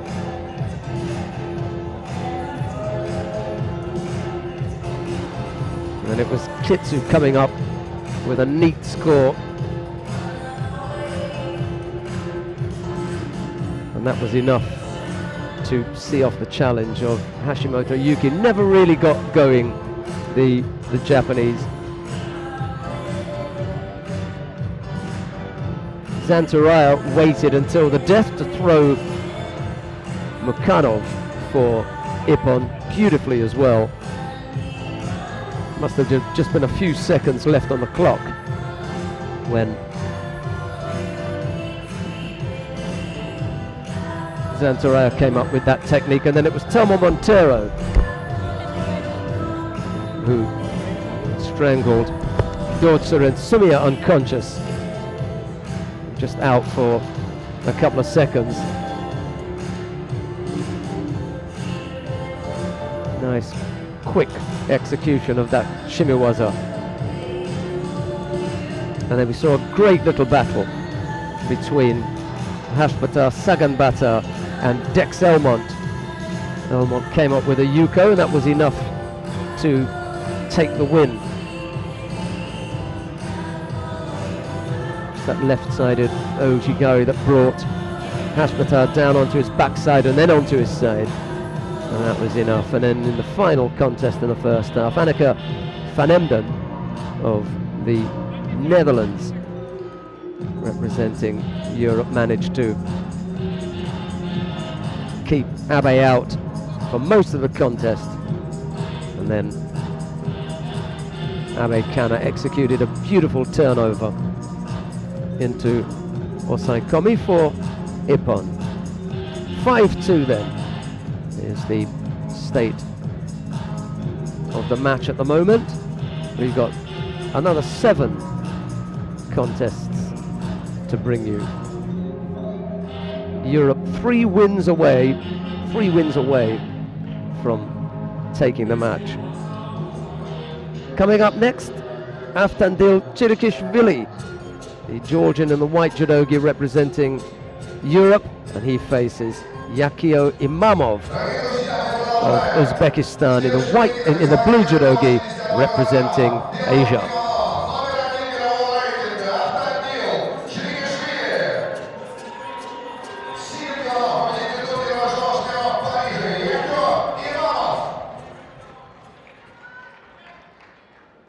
Right, we're underway with the second half of the match-up between Europe and Asia. Europeans leading 5-2 at the moment, and Avtandil Chirikishvili, one of their stronger fighters. And 1 year ago, this was exactly the match in the Grand Slam of Paris, where Chirikishvili and Imamov met in the final, and it was actually Imamov who took the victory, surprisingly. But in Rio, it was Chirikishvili who came back in the semi-final, and in the end made it to the final. But he lost, although he's the #1 of the world in this category, under 81 kilogram. Chirikishvili just trying to work out the grips here, and Imamov holding on to one side and stepping across at Toshi immediately. That's a better example of how that rule works. Take the grip and then attack immediately.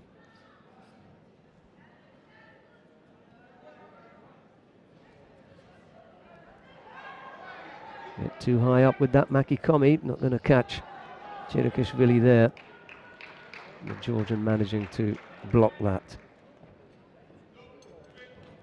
Picks up a penalty for passivity though, the Georgian, with 3:40 odd left to go. There goes left-sided, pushing the hips in and trying to pick up. Imamov fighting that off.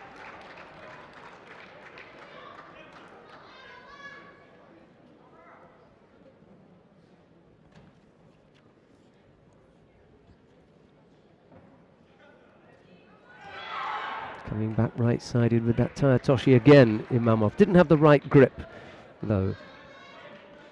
Alan Lipatiliani, his teammate, urging him on.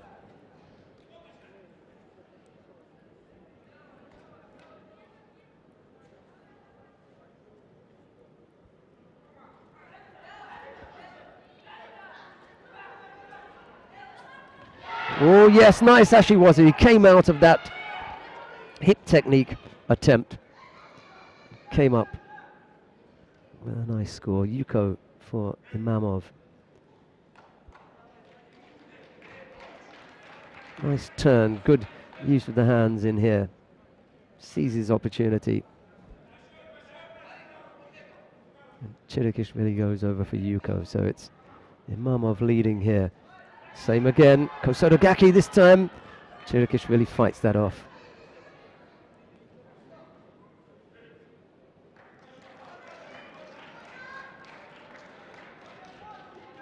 Really dangerous when you get in that close and you stick tight to your opponent.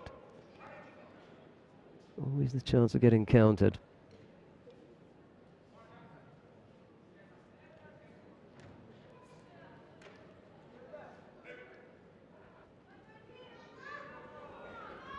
.220 odd left to go. Imamov leading for Asia here. Yuko.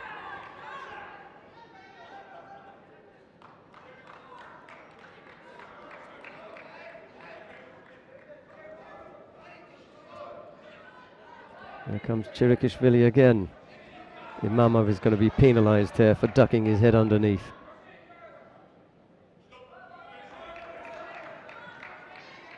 Just slipped his head underneath to avoid that right-handed grip that Chirikishvili had that was proving a bit too strong.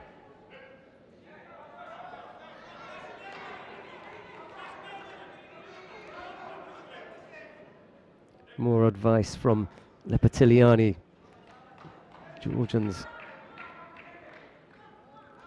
the current world champions, and both these fought on that world championship winning team. Not quite going their way here, however. They trail 5-2. This time representing Europe. So, sorry, they lead 5-2. Imamov is the one who really has to come up with something.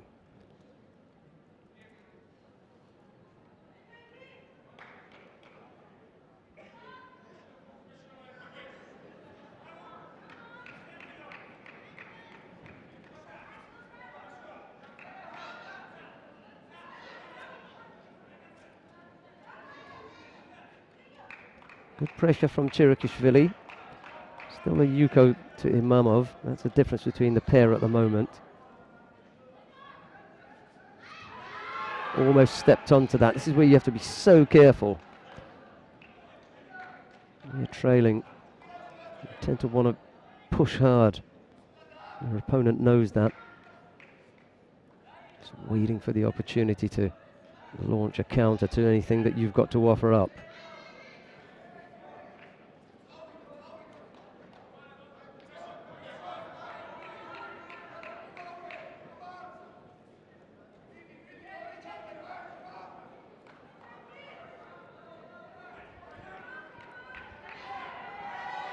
Oh, that was poor from Imamov. He may end up picking up a penalty for a false attack here. Time enough for Chirikishvili, minute 23. And Imamov is indeed penalised.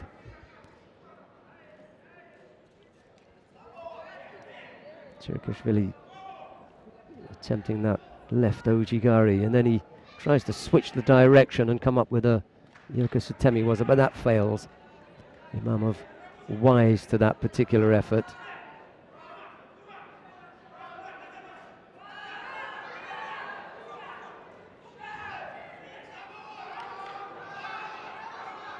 More pressure from the Georgian. Imamov's head is dropping here. He's going to pick up another penalty. Now, he's the one who's got the score, but he's finding it hard going at the moment. Well, he's got away with it. Into the last minute now. What has Chirikishvili got left?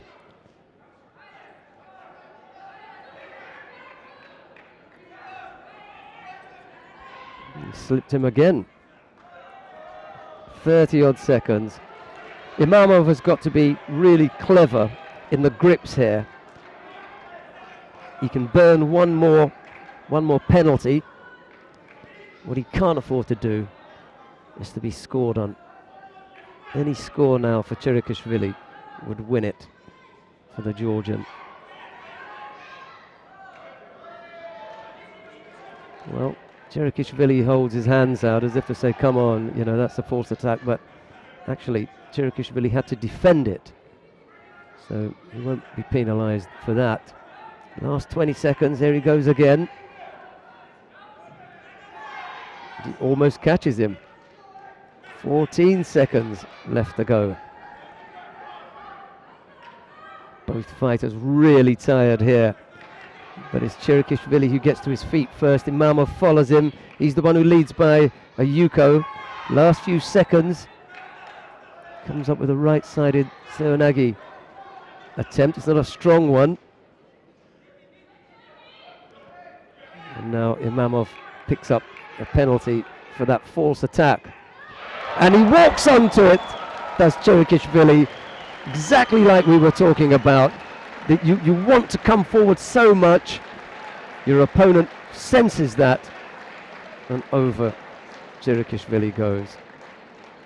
So with Abe and Imamov, Asia is back in the match with 5-3. So that is also what I didn't expect. It's actually vice versa. So a very good start for Europe.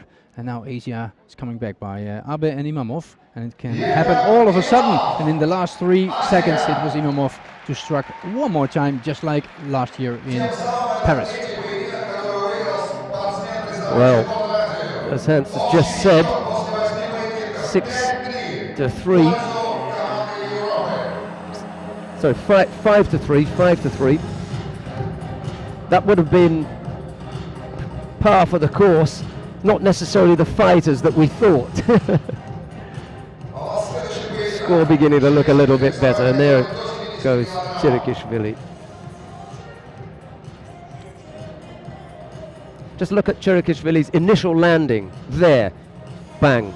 That's why they called that ippon. Control, speed, largely on his back. And I like that. That's a good score. Right, coming up next, Laura Vargas Koch of Germany in the white judogi for Europe faces Kim Seong-yeon of Korea in blue for Asia.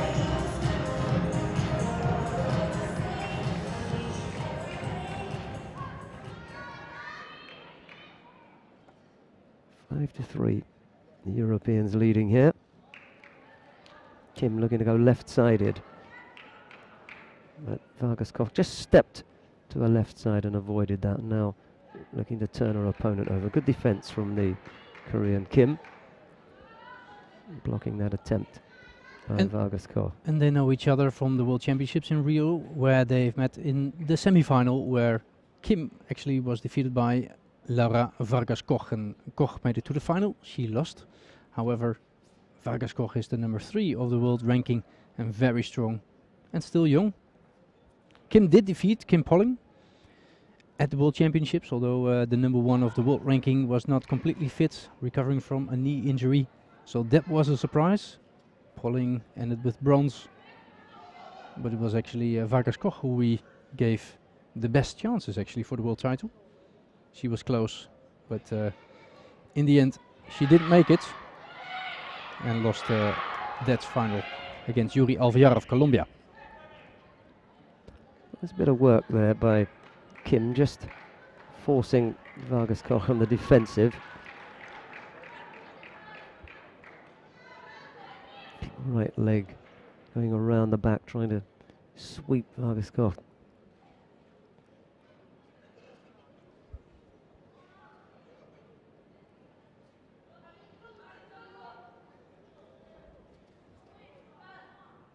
A little bit more tentative, this pair. They've settled on a grip now, and Vargas Koch would like to go high up on the collar or around the head with her left arm. That's where she wants to get the control. Kim not having any of it though, and fighting off that particular grip.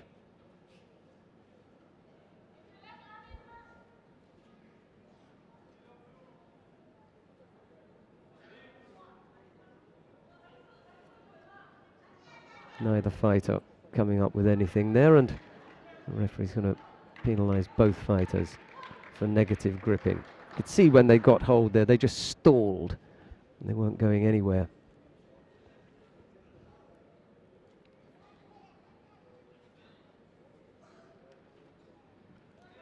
Both fighters really nervy, neither looking to take a chance.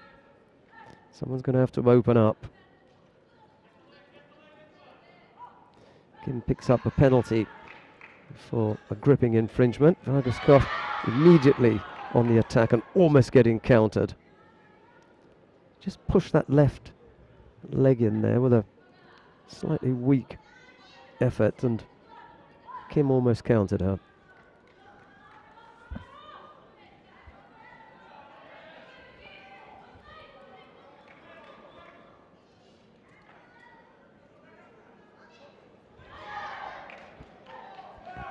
Awkward position from which to come up with a score there. Korean's been penalised twice.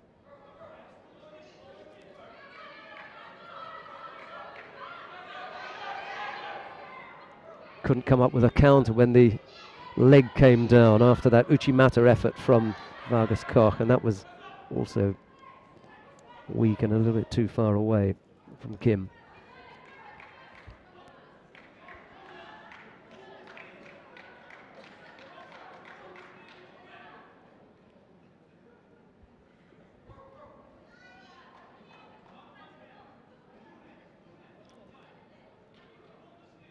Grigori Suleiman in the crowd.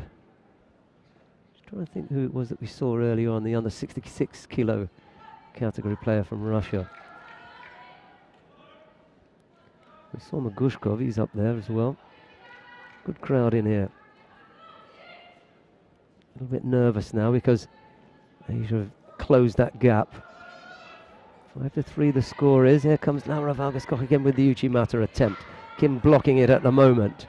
Can't come up with the counter. 20 odd seconds left to go. This is where the Koreans really got to go now and just throw everything at it. She does, and comes up with the score.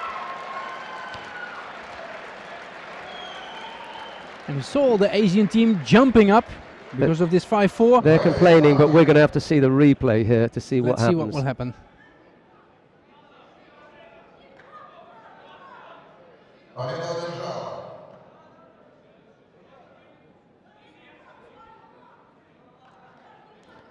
Well, it may not be a score. What happened was Kim The back encircled her arms around her opponent. Exactly, the bear hug again.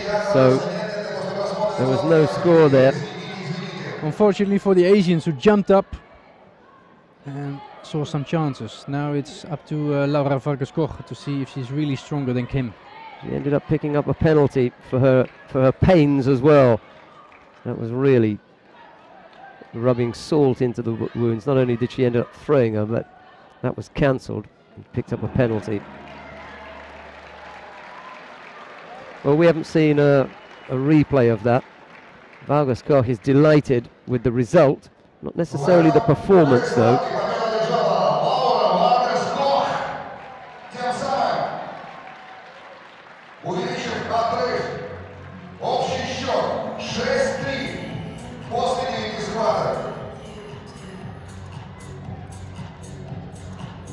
Well, that stretches Europe's lead again, 6-3 this time. Yeah, that was a straight grab. Good decision by Babiuk, the Romanian referee. It was quite a blow for Laura Vargas-Koch, but in the end an illegal move, the bear hug.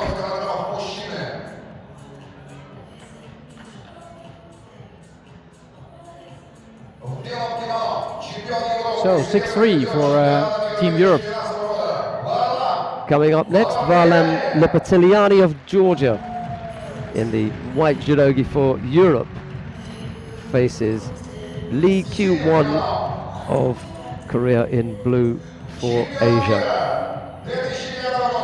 Oh, that's a long time that they've met up in one match. It was actually in 2008 when they were both a junior at the World Junior Championships. And Kyu-won Lee, he did well. He performed really good. In 2009, he became the world champion in Rotterdam. Something that is Lepetiliani still dreaming of.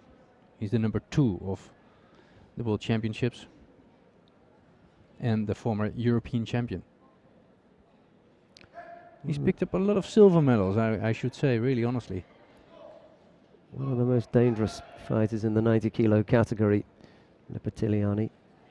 Got great throwing skills, nice and strong, aggressive, always positive. He's always looking to throw. It doesn't matter what the state of the contest is, and that was a nice effort there. Didn't quite bring his opponent down for a score. Lee having to defend in Newaza. Managed to avoid getting scored on.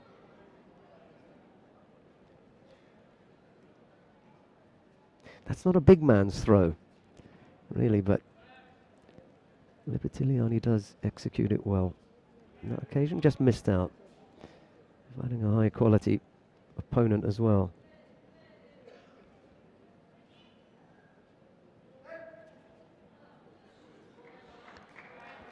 It was not at the Olympic Games, it was Dae Nam Song who took the Olympic title in London. And as well Kim Ye-bung, who won the Olympic title for Korea. 2 Olympic gold medals. Lee going left-sided twice with that low seonage. Neither of them coming up with a score, however. Lepetiliani has picked up 2 penalties, Lee just the 1. 3:30 odd left to go.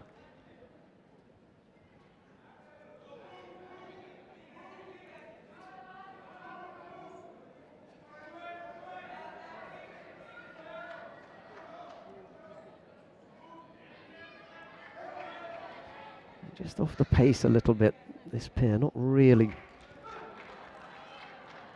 steaming ahead, and Lee picking up a second penalty, again for a gripping infringement. Untidy work from the Korean, to be honest. Neither of those penalties, or both of those penalties, could have been avoided. He's put himself in a difficult position here. And I'm sure that Lipatriani likes to fight in a team spirit. He has fought many times, of course, for Georgia, the very successful Georgian world team gold medalists. So the current world champion of Rio de Janeiro in the team. So there he picks up the gold medals. Also European champion twice. So the Georgians always been very successful in team events. And not for nothing that it is Lipatriani and Tsirgishvili in this team, selected by Edzo Gamba. Oh, danger here for Lipatriani. Couldn't complete, however. Lee looking to take Lipatriani off the other side. They're famous for that. Yeah, that's right. Always have this reverse seonages. Couldn't quite come up with the finish this time round. A little over 2 minutes left to go. No score yet. Both fighters have been penalised twice. It hasn't been a bad contest. They've just committed some unforced errors. There comes Lipatriani.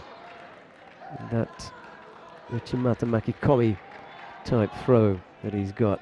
Couldn't quite come up with a score.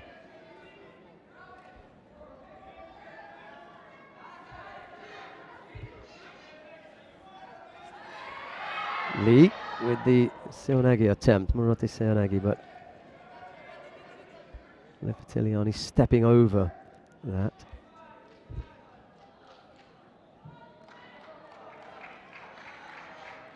So, if Lipatriani will win this match, then it is Asia who can only get back to 7-7, and then the points will make the difference.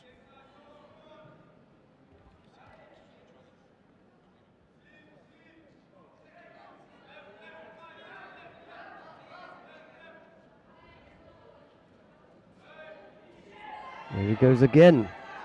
Can't come up with the hook to finish off. That would have been the thing. Yes, he's gone over. Good score, Wazari. Excellent work from Lipatriani. Continued the effort.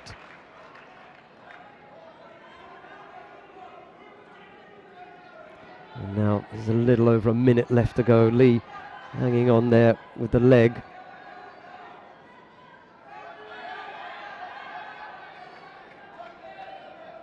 That looks well trapped.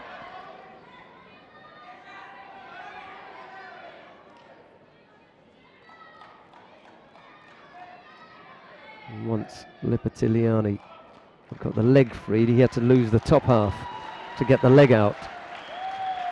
Lee managing to hold on and avoid getting caught in osaikomi. Couldn't avoid getting scored on there with that Yoko Sutemi waza, however. Martin Arens correctly calls the score as well, Wazari.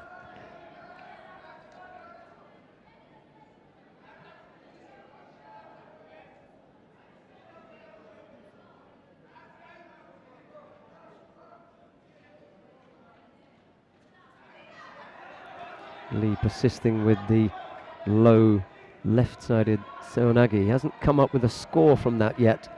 Lipatriani has managed to get off it on every occasion.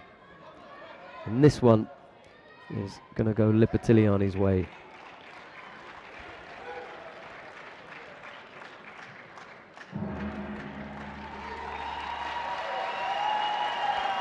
So in good old-fashioned points, it is 7-3 for Europe. Yep. And if you really count the points, it's 43-30. For Asia it was Takato, Abe and Imamov scoring in Nippon. And then the Yukos by Kuznetsova, Kitsu and Elmont. And a little score by Vargaskov. Well, she won on a Shido. On a Shido indeed, yeah. So they'd only give her a minor score for that. Exactly. Well, that brings it up.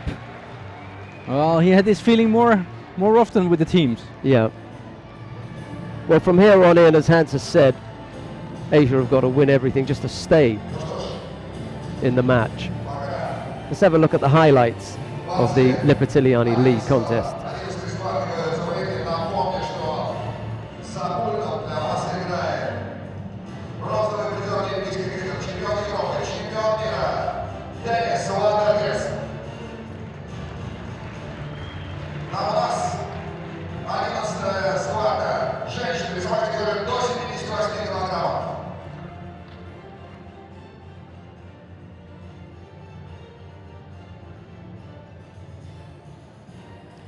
Italiani enjoying his moment there as he defeats Lee. Coming up next, Yo Abigail of Hungary. In the white judogi for Team Europe faces Jeong Kyung-mi of Korea in blue for Asia. Must win to keep it alive here, Jeong. And Sven Essen was saying that not quite back to full fitness yet, Yo. We know, of course, that at the Olympic Games she was really good. She could have been Olympic champion, and what a competitive weight category that was. 78 kilograms, but Yo had a knee injury and that really couldn't get her further for a bronze medal. She lost that one against Chumio, but it was really the best day of Yo, but not for herself, but we saw amazing judo of her. She has everything in the skills. Double European champion, I think 3 or 4 times European under 20 champion, but now up to world level. A lot taller than Jeong, a Korean opponent here. Jeong's got nice throwing skills though. Yeah, we're looking to go left-sided, that's her side. Uchimata or Haragoshi. Those are normally the techniques that Yo employs. Yeah, and she has the bigger advantage of her reach and her height. And she beat Young twice, although it was in 2010 and 2011, so long time ago.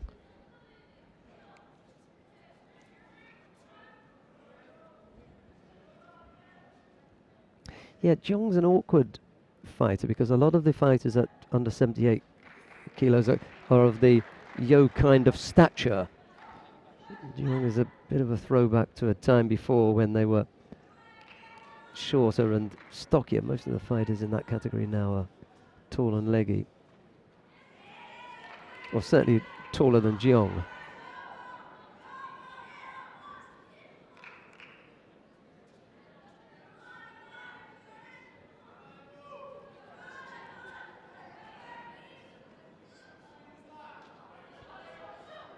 Jeong would like to have both hands on Yo. That will give her the best chance of catching her. Yo coming up with that Uchimata attempt, but doesn't score. Minute 40 odd left to go. Both fighters have been penalised twice. There's no score as yet.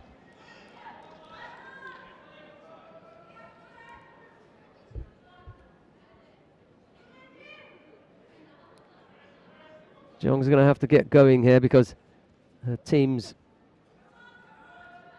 fate rests in her winning this contest. Doesn't matter by what score.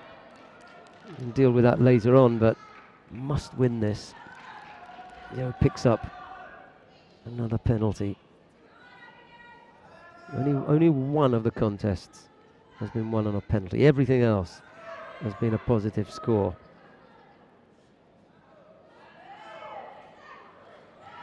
Ooh, that was poor.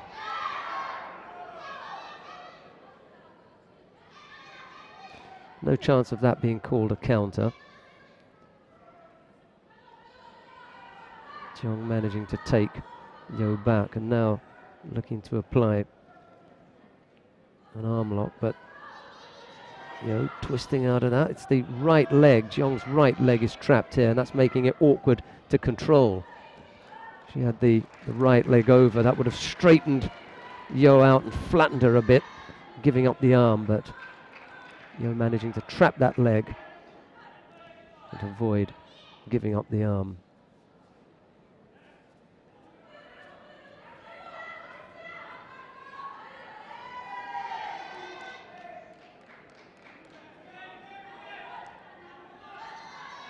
Half a minute left.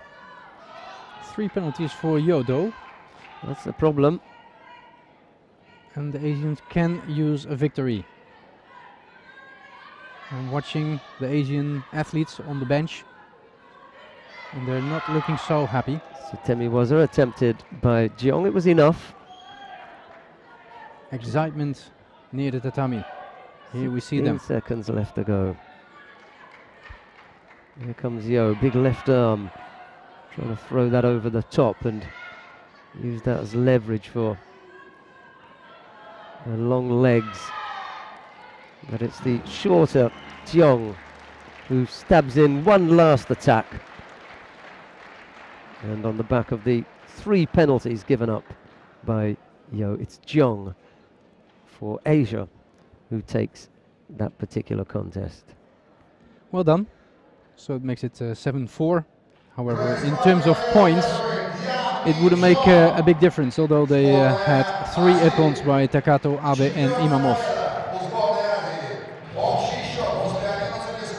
They're going to be more concerned about the wins at the moment, not least of all because the three wins that they did have previously were all by ippon. So they're not that far behind on points when it comes to points, but it's the win column that's troubling them at the moment. 7-4. And what would really make it interesting here is if Kurbonov could see off Henk Grol. Big task. It's Grol of the Netherlands in the white judogi for Europe, and Kurbonov from Uzbekistan in the blue judogi for Asia. Another must-win contest for Team Asia. And we see the number 3 of the world ranking against the number 15, Kurbonov, and it should be a miracle if he would win against Grol. He lost twice before, and it would surprise me. He lost both in 2013 in Paris in the quarterfinal and the 8th final in Samsung. And beating Grol isn't that easy. Of course, we see him as the number 2 of the World Championships behind Mamedov. Grol can finish it off for Europe here. Didn't any more speculation. Kurbonov could prolong things if he takes it from Grol.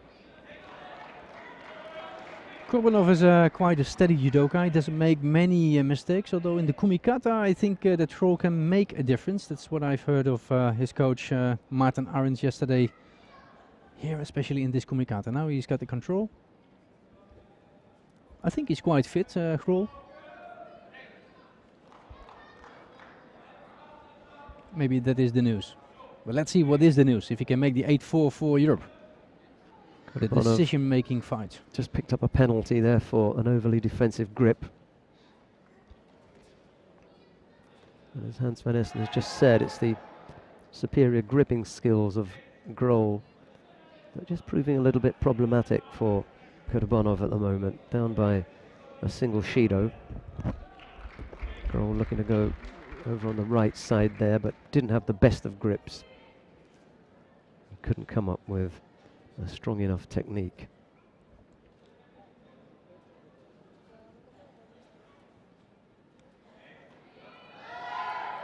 There he goes again, but it's an untidy effort.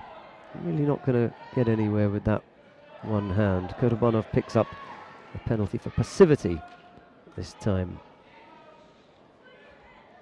And if Grol is relaxed, then he can beat everyone. Then he may be the best of the world, although it's very competitive with Kaibulaev, with Krepalek, Mamedov.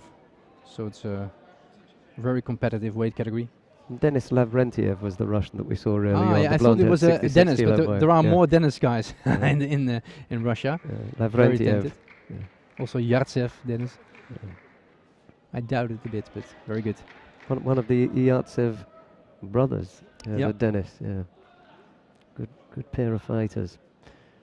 No score yet, but Kurbonov just not coming to terms with a technically more skillful Grol, although Grol now picks up a penalty, as does Kurbonov. He just outthought him here, as Grol, made things difficult for him, exactly the way that Hans said it would be with the gripping. It's definitely a tactical match, and also Andrei Schutter-Babin, the coach of the Kurbonov, he says that now we have to see some action, otherwise it's over for Asia. because Grohl is definitely leading and controlling this match. Well, there's 2.5 minutes left to go. I thought that it would be difficult for a fighter who's already picked up 3 Shidos to go the other 2 minutes and avoid picking up a 4th Shido, but we did see it earlier on. And Kurbanov is going to have to do that here. The ideal thing for him would be to get a score, but he really hasn't looked as though he can pick up anything from Grohl. Grohl with Makikomi effort, but it was a poor one. It didn't really trouble Kurbanov. Here comes the Uzbek again, pressing forward.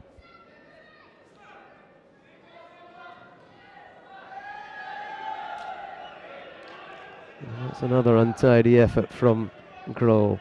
That was more to do with breaking up the grip than an attack, and the referee is in agreement. He picks up a penalty for a false attack. Minute 40 odd left to go. Kurbanov is still in there. Narrow difference between the pair, as much as Grohl has committed 2 errors and Kurbanov 3. So if it stayed like this, then Grohl would take the contest, and that would be it for the Europeans. They'd take the match.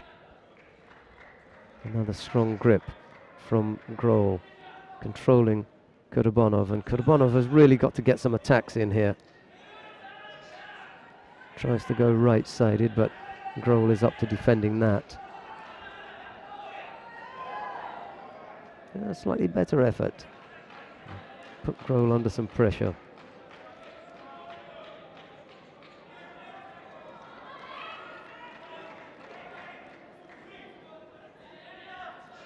Still time, just a little over a minute left to go. What a thing it would be if Kurbanov could pull this off.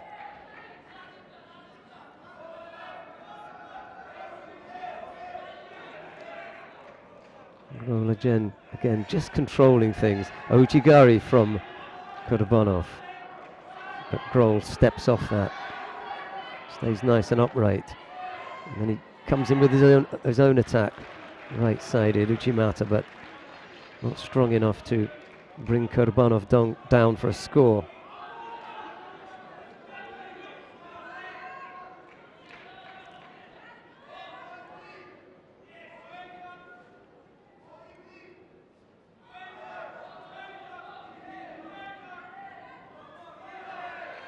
Time running out. Really got to go for it here.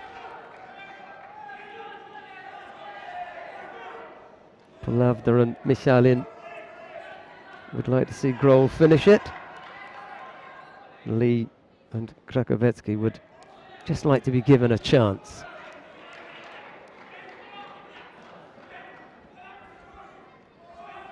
Ten seconds left to go. This is the last roll of the dice, if just so to speak, for Kurbanov. Must come up with something here.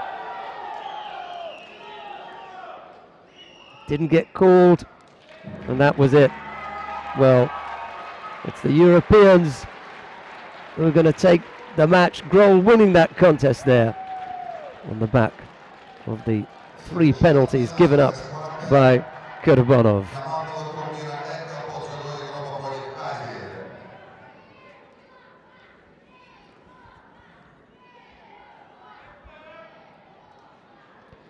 Celebrations in the background for the European team, knowing now that they've got an unassailable lead.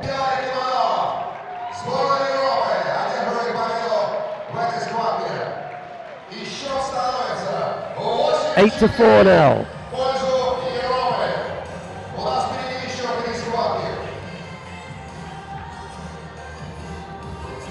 Grohl collapses onto his back. Another fighter who's given everything.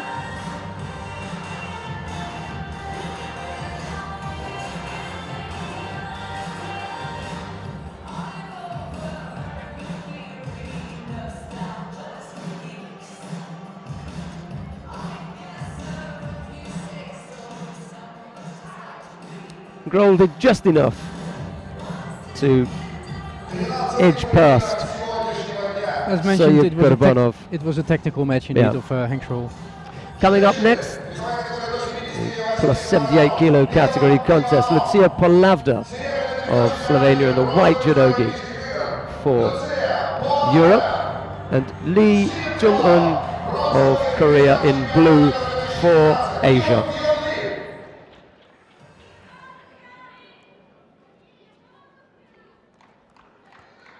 And Polavda, 29 years, he's in the circuit for almost 13 years now at top level. She won the Grand Prix in Rijeka, and of course more famous was her bronze medal in Beijing. One of the most awkward fighters in the plus 78 kilo category. Never stops moving, always busy. She has to, because of her height.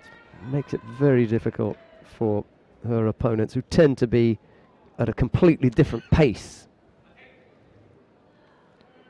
And I think that a lot of her success had to do with employing particular tactics, unsettling her opponents, and then coming up with whatever scores it was that made the difference. But from any angle, but her opponent Jung-un Lee is a very experienced one. She won the bronze medal at the World Championships in Rio de Janeiro, and she's the current Asian champion, for those who didn't see her before. And also she picked up a silver medal at the Grand Prix in Jeju in Korea in December last year. Hasn't quite got the smack of a really top draw Asian heavyweight. Some of the Chinese and the Japanese heavyweights. Choice enough, yes. I'm not sure who it was that she defeated at the Asian Championships, if she happens to be Asian champion, because that's where you'd get the major Chinese and major Japanese competitors. I think it was Tateyama. My Tateyama it was indeed, in the final plus 78 kilograms. Right, with the greatest of respect to Tateyama, that wasn't the most, that wasn't the stiffest competition that the Japanese could offer up. Tateyama's probably number 4 or number 5 on their heavyweight list. It'd be interesting to see who the Chinese sent. And then you'd have a good idea of just how valuable Lee's Asian Championship win is. They sent young Lee at that moment at the Asian Championships, also not the greatest. Huh? Again, you know, if she's in the top 5, I'd be surprised of the Chinese, the plus 78 kilo category fighters. So Lee Jung-un, with all respect to her, you know, didn't have the most difficult times of it at the Asian Championships. But I haven't seen many Chinese as well last year, because at the World Championships it was Yi Kang in this category, being 9th. Okay, well, they have so much choice, but they could have picked up a better one. Polavda almost getting caught there. And now having to defend in Niwaza. Let's see what Lee's got to offer on the ground. This looks a little bit better from the Korean. Slipped out of it, couldn't take control. She had the opportunity there, but Polavda proving a little bit too wily on the ground. Lee is the fighter who's picked up the single penalty so far, and we're in to the last minute here. Polavda with that trademark low Seoinage effort. Lee blocking that fairly easily. In her own country, Lee has quite some opponents of Eun Kyung Kim. She actually won the Grand Prix of Jeju, where she was second herself, and the number 7 of the World Championships. However, it was Lee Jung-in being selected for this Asia-Europe contest. She's probably the number 3 from Korea as well.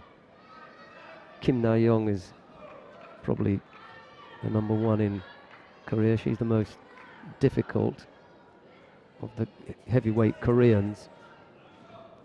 No doubting who's the number 1 in Slovenia, however.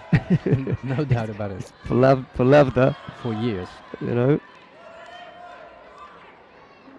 always manages to put in a performance that embarrasses the other heavyweight women. Just always on the move, you know, just keeps herself really, really busy. And Lee has ended up looking a little bit lost here, as Palavda beginning now to rub salt in the wounds of the Asian team here. Another win for the Europeans.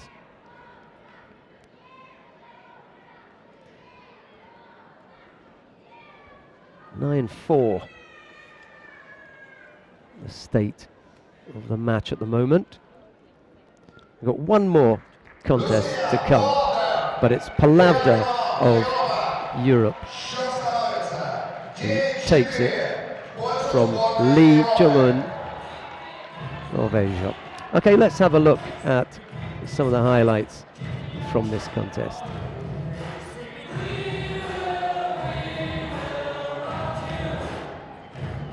It's the women celebrating.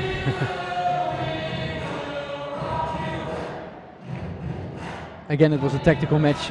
What else you could expect after being in the lead anyway? Europe had won, so in that way that contest was over. But Palavda did the job and scored another point for Europe. Well, coming up next, the final contest in this Europe-Asia match. The score is 9-4 at the moment. We've got Alexander Mikhailin of Russia in the white judogi for Europe, and he faces Lurik Krakovetsky in the blue judogi for Asia. The man from Kyrgyzstan has a job on his hands. He could tidy the score up here and be a real spoiler by beating Mikhailin in Russia. That would be a big surprise. Yuri Krakovetsky is the second youngest of the whole field of all the 28 athletes, 21 years, and of course against Mikhailin, 34. Worldwide experience, 3 times Europe, 3 times world champion, Olympic medalist. So Mikhailin is the one that we expect here.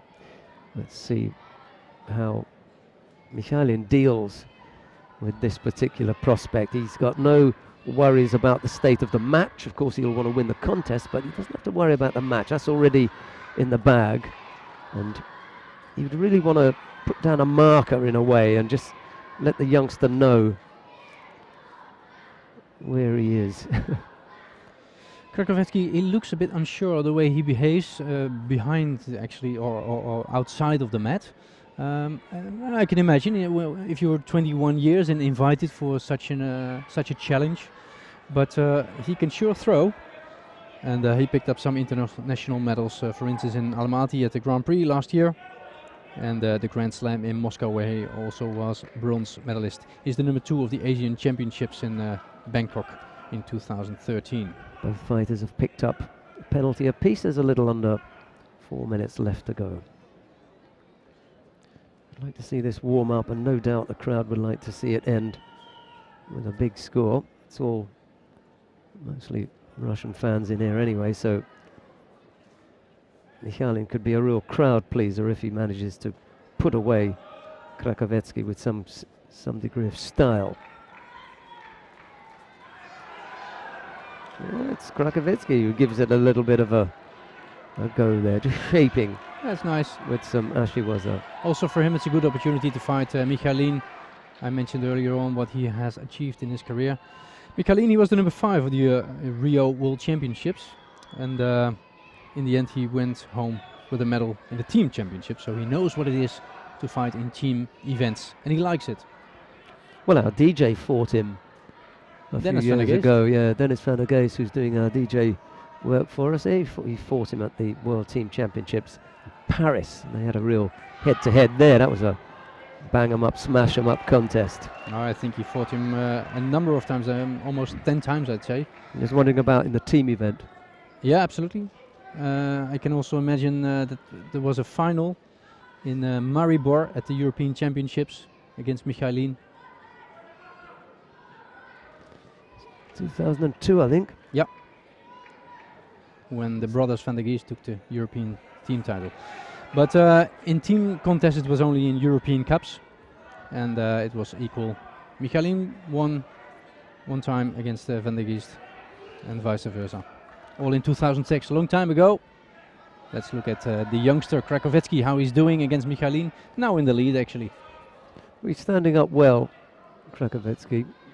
Michalin is tall. He stepped onto that though.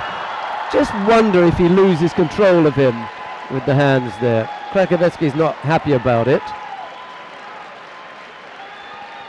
They'll want to talk about whether he continued to control him. That's the thing.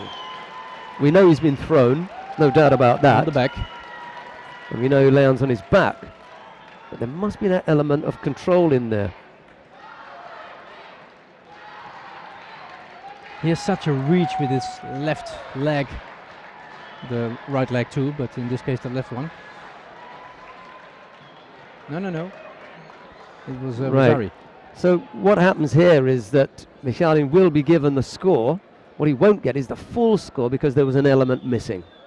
The hand? Yeah. Well, the control exactly. of Krakovetsky going to the tatami. He obviously launched him. Krakovetsky ended up on his back, but Michalin didn't have the control, so that element is removed from it. It gives good revenge. Krakovetsky a chance to come back. So the score downgraded from Nippon to Vasari. Minute 40 odd left to go.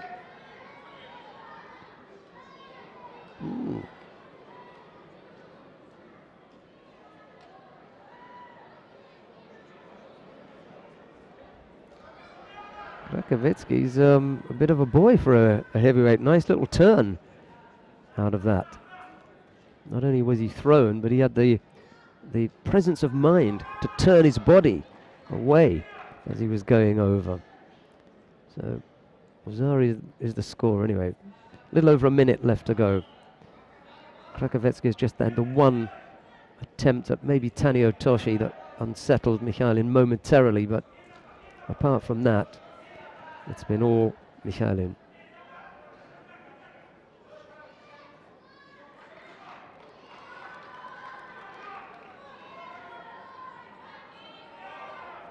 Coasting here now, the Russian, to be honest.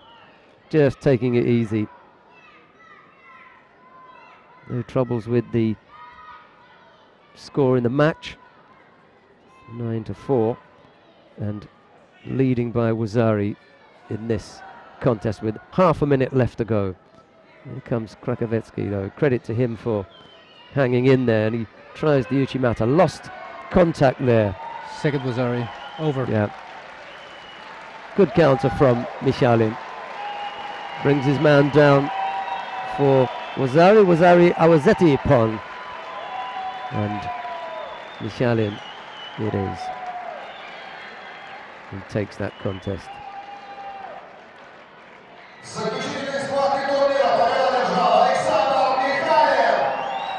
So a fairly comprehensive win for Team Europe over Team Asia. 10-4. 2 or 3 wins more than I'd have thought, but a nice little bit of work from Team Europe. Congratulations from his teammates. My thanks to Hans van Essen. It's been a pleasure. The media director for the European Judo Union. Player of the tournament for you? It's very satisfying. The only thing it would have been more satisfying if Asia would have scored a few other points to make it more exciting. Closer, yeah. But I think for a team event, and I'm watching now jumping European athletes, and that is the effort what we've seen here. It's a unique event, and we see happiness, we see top players, we see Tirikashvili, Lipartiliani, we see Michalin, Henk Schroll all celebrating not only the victory, maybe in their minds that they're picking up $7,000, but I think the team spirit that is the most important what we've seen today. Have you got a player of the tournament? Difficult when you've only seen one fight, isn't it, to say who stood out the most? Well, I think we should name a few of them. Let's start with Alessia Kuznetsova. She really started well, so that is important. Takato, you expect that. I think that also Zantaraya had quite a hand in the victory, but in the end, I think the Lipartiliani made quite a difference with a good effort. And I must also name Imamov from Asia, who really had an unexpected victory against Sirgishvili. I like the pivotal, in my opinion, win from Andrea Kitsu. It came unexpected against Hashimoto. It was a close one, but it really just put a nice shape on things. And after that, you had 3 back-to-back wins from the Europeans. Well, we're going to get ready for the awarding ceremony now, but we're going to have some highlights of the competition.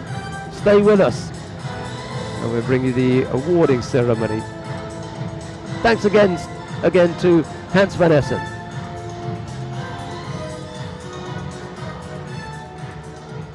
Well, we're going to see a little bit of celebration from the Europeans in the middle, I guess. Making a forward to him. Michalin inviting the Asian team to join in the party. Well, that's nice. They can join in the celebrations.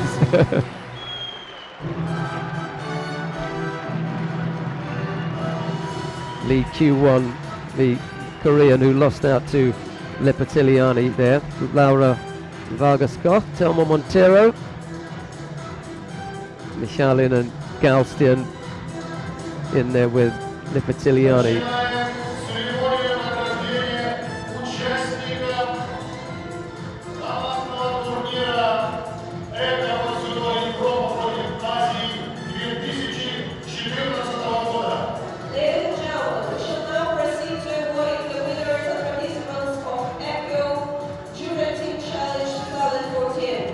We're going to do the presentations right here on the tatami. That'll make it nice and easy.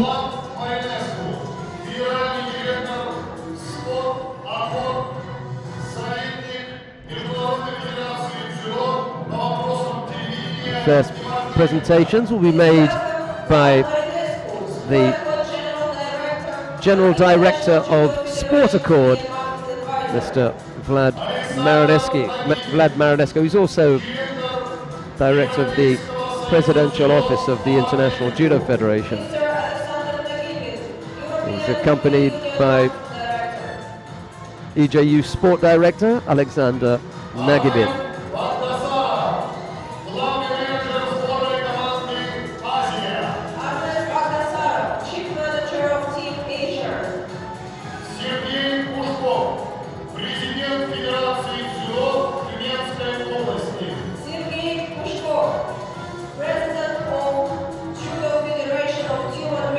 Lipartiliani receiving his medal, and on the other side you've got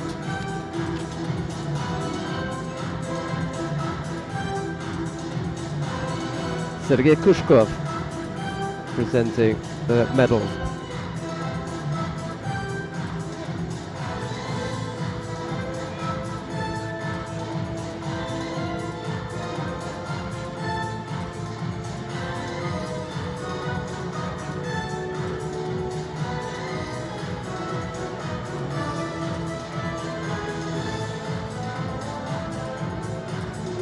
Armen Bagdasarov presenting a medal to Abe Kana. She defeated Annika van Emden. A bit of revenge, I suppose, for having lost to van Emden last year at the World Championships in Rio. Got no doubt that she would have much rathered the win in Rio. Here's Alessia Kuznetsova. She had a terrific win against the current world champion, Munkbat Urantsetsek. We had a nice showing of young talent from that young Russian. Going to be a real handful in the under 48 kilo category.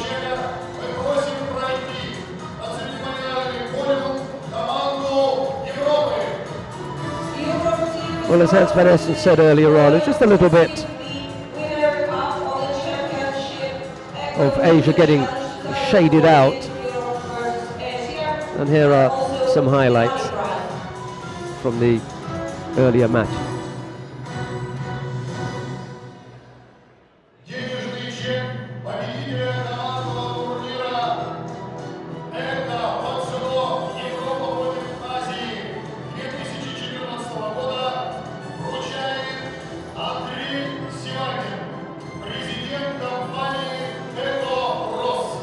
The money prize of the ECCO Judo Team Challenge 2014 will be given by ECCO Ross president.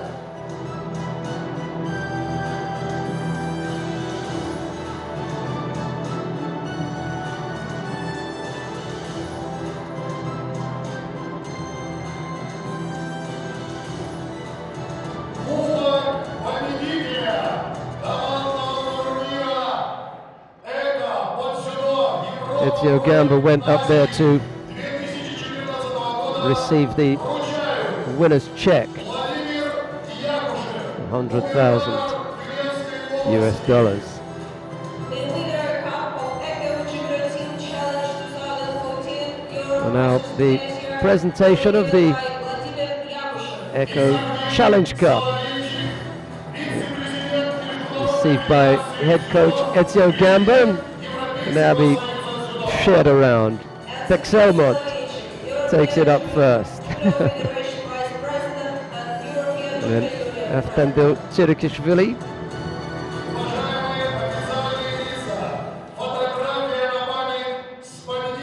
And it eventually makes its way down to Alexander Michalin.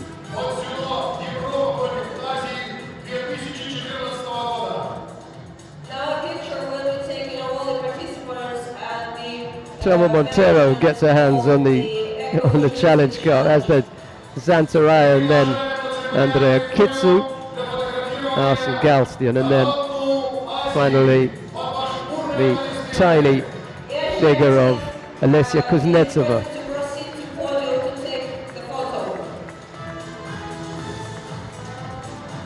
Right, well, we hope you've enjoyed the broadcast from Tyumen in Russia, from the Olympic Training Center.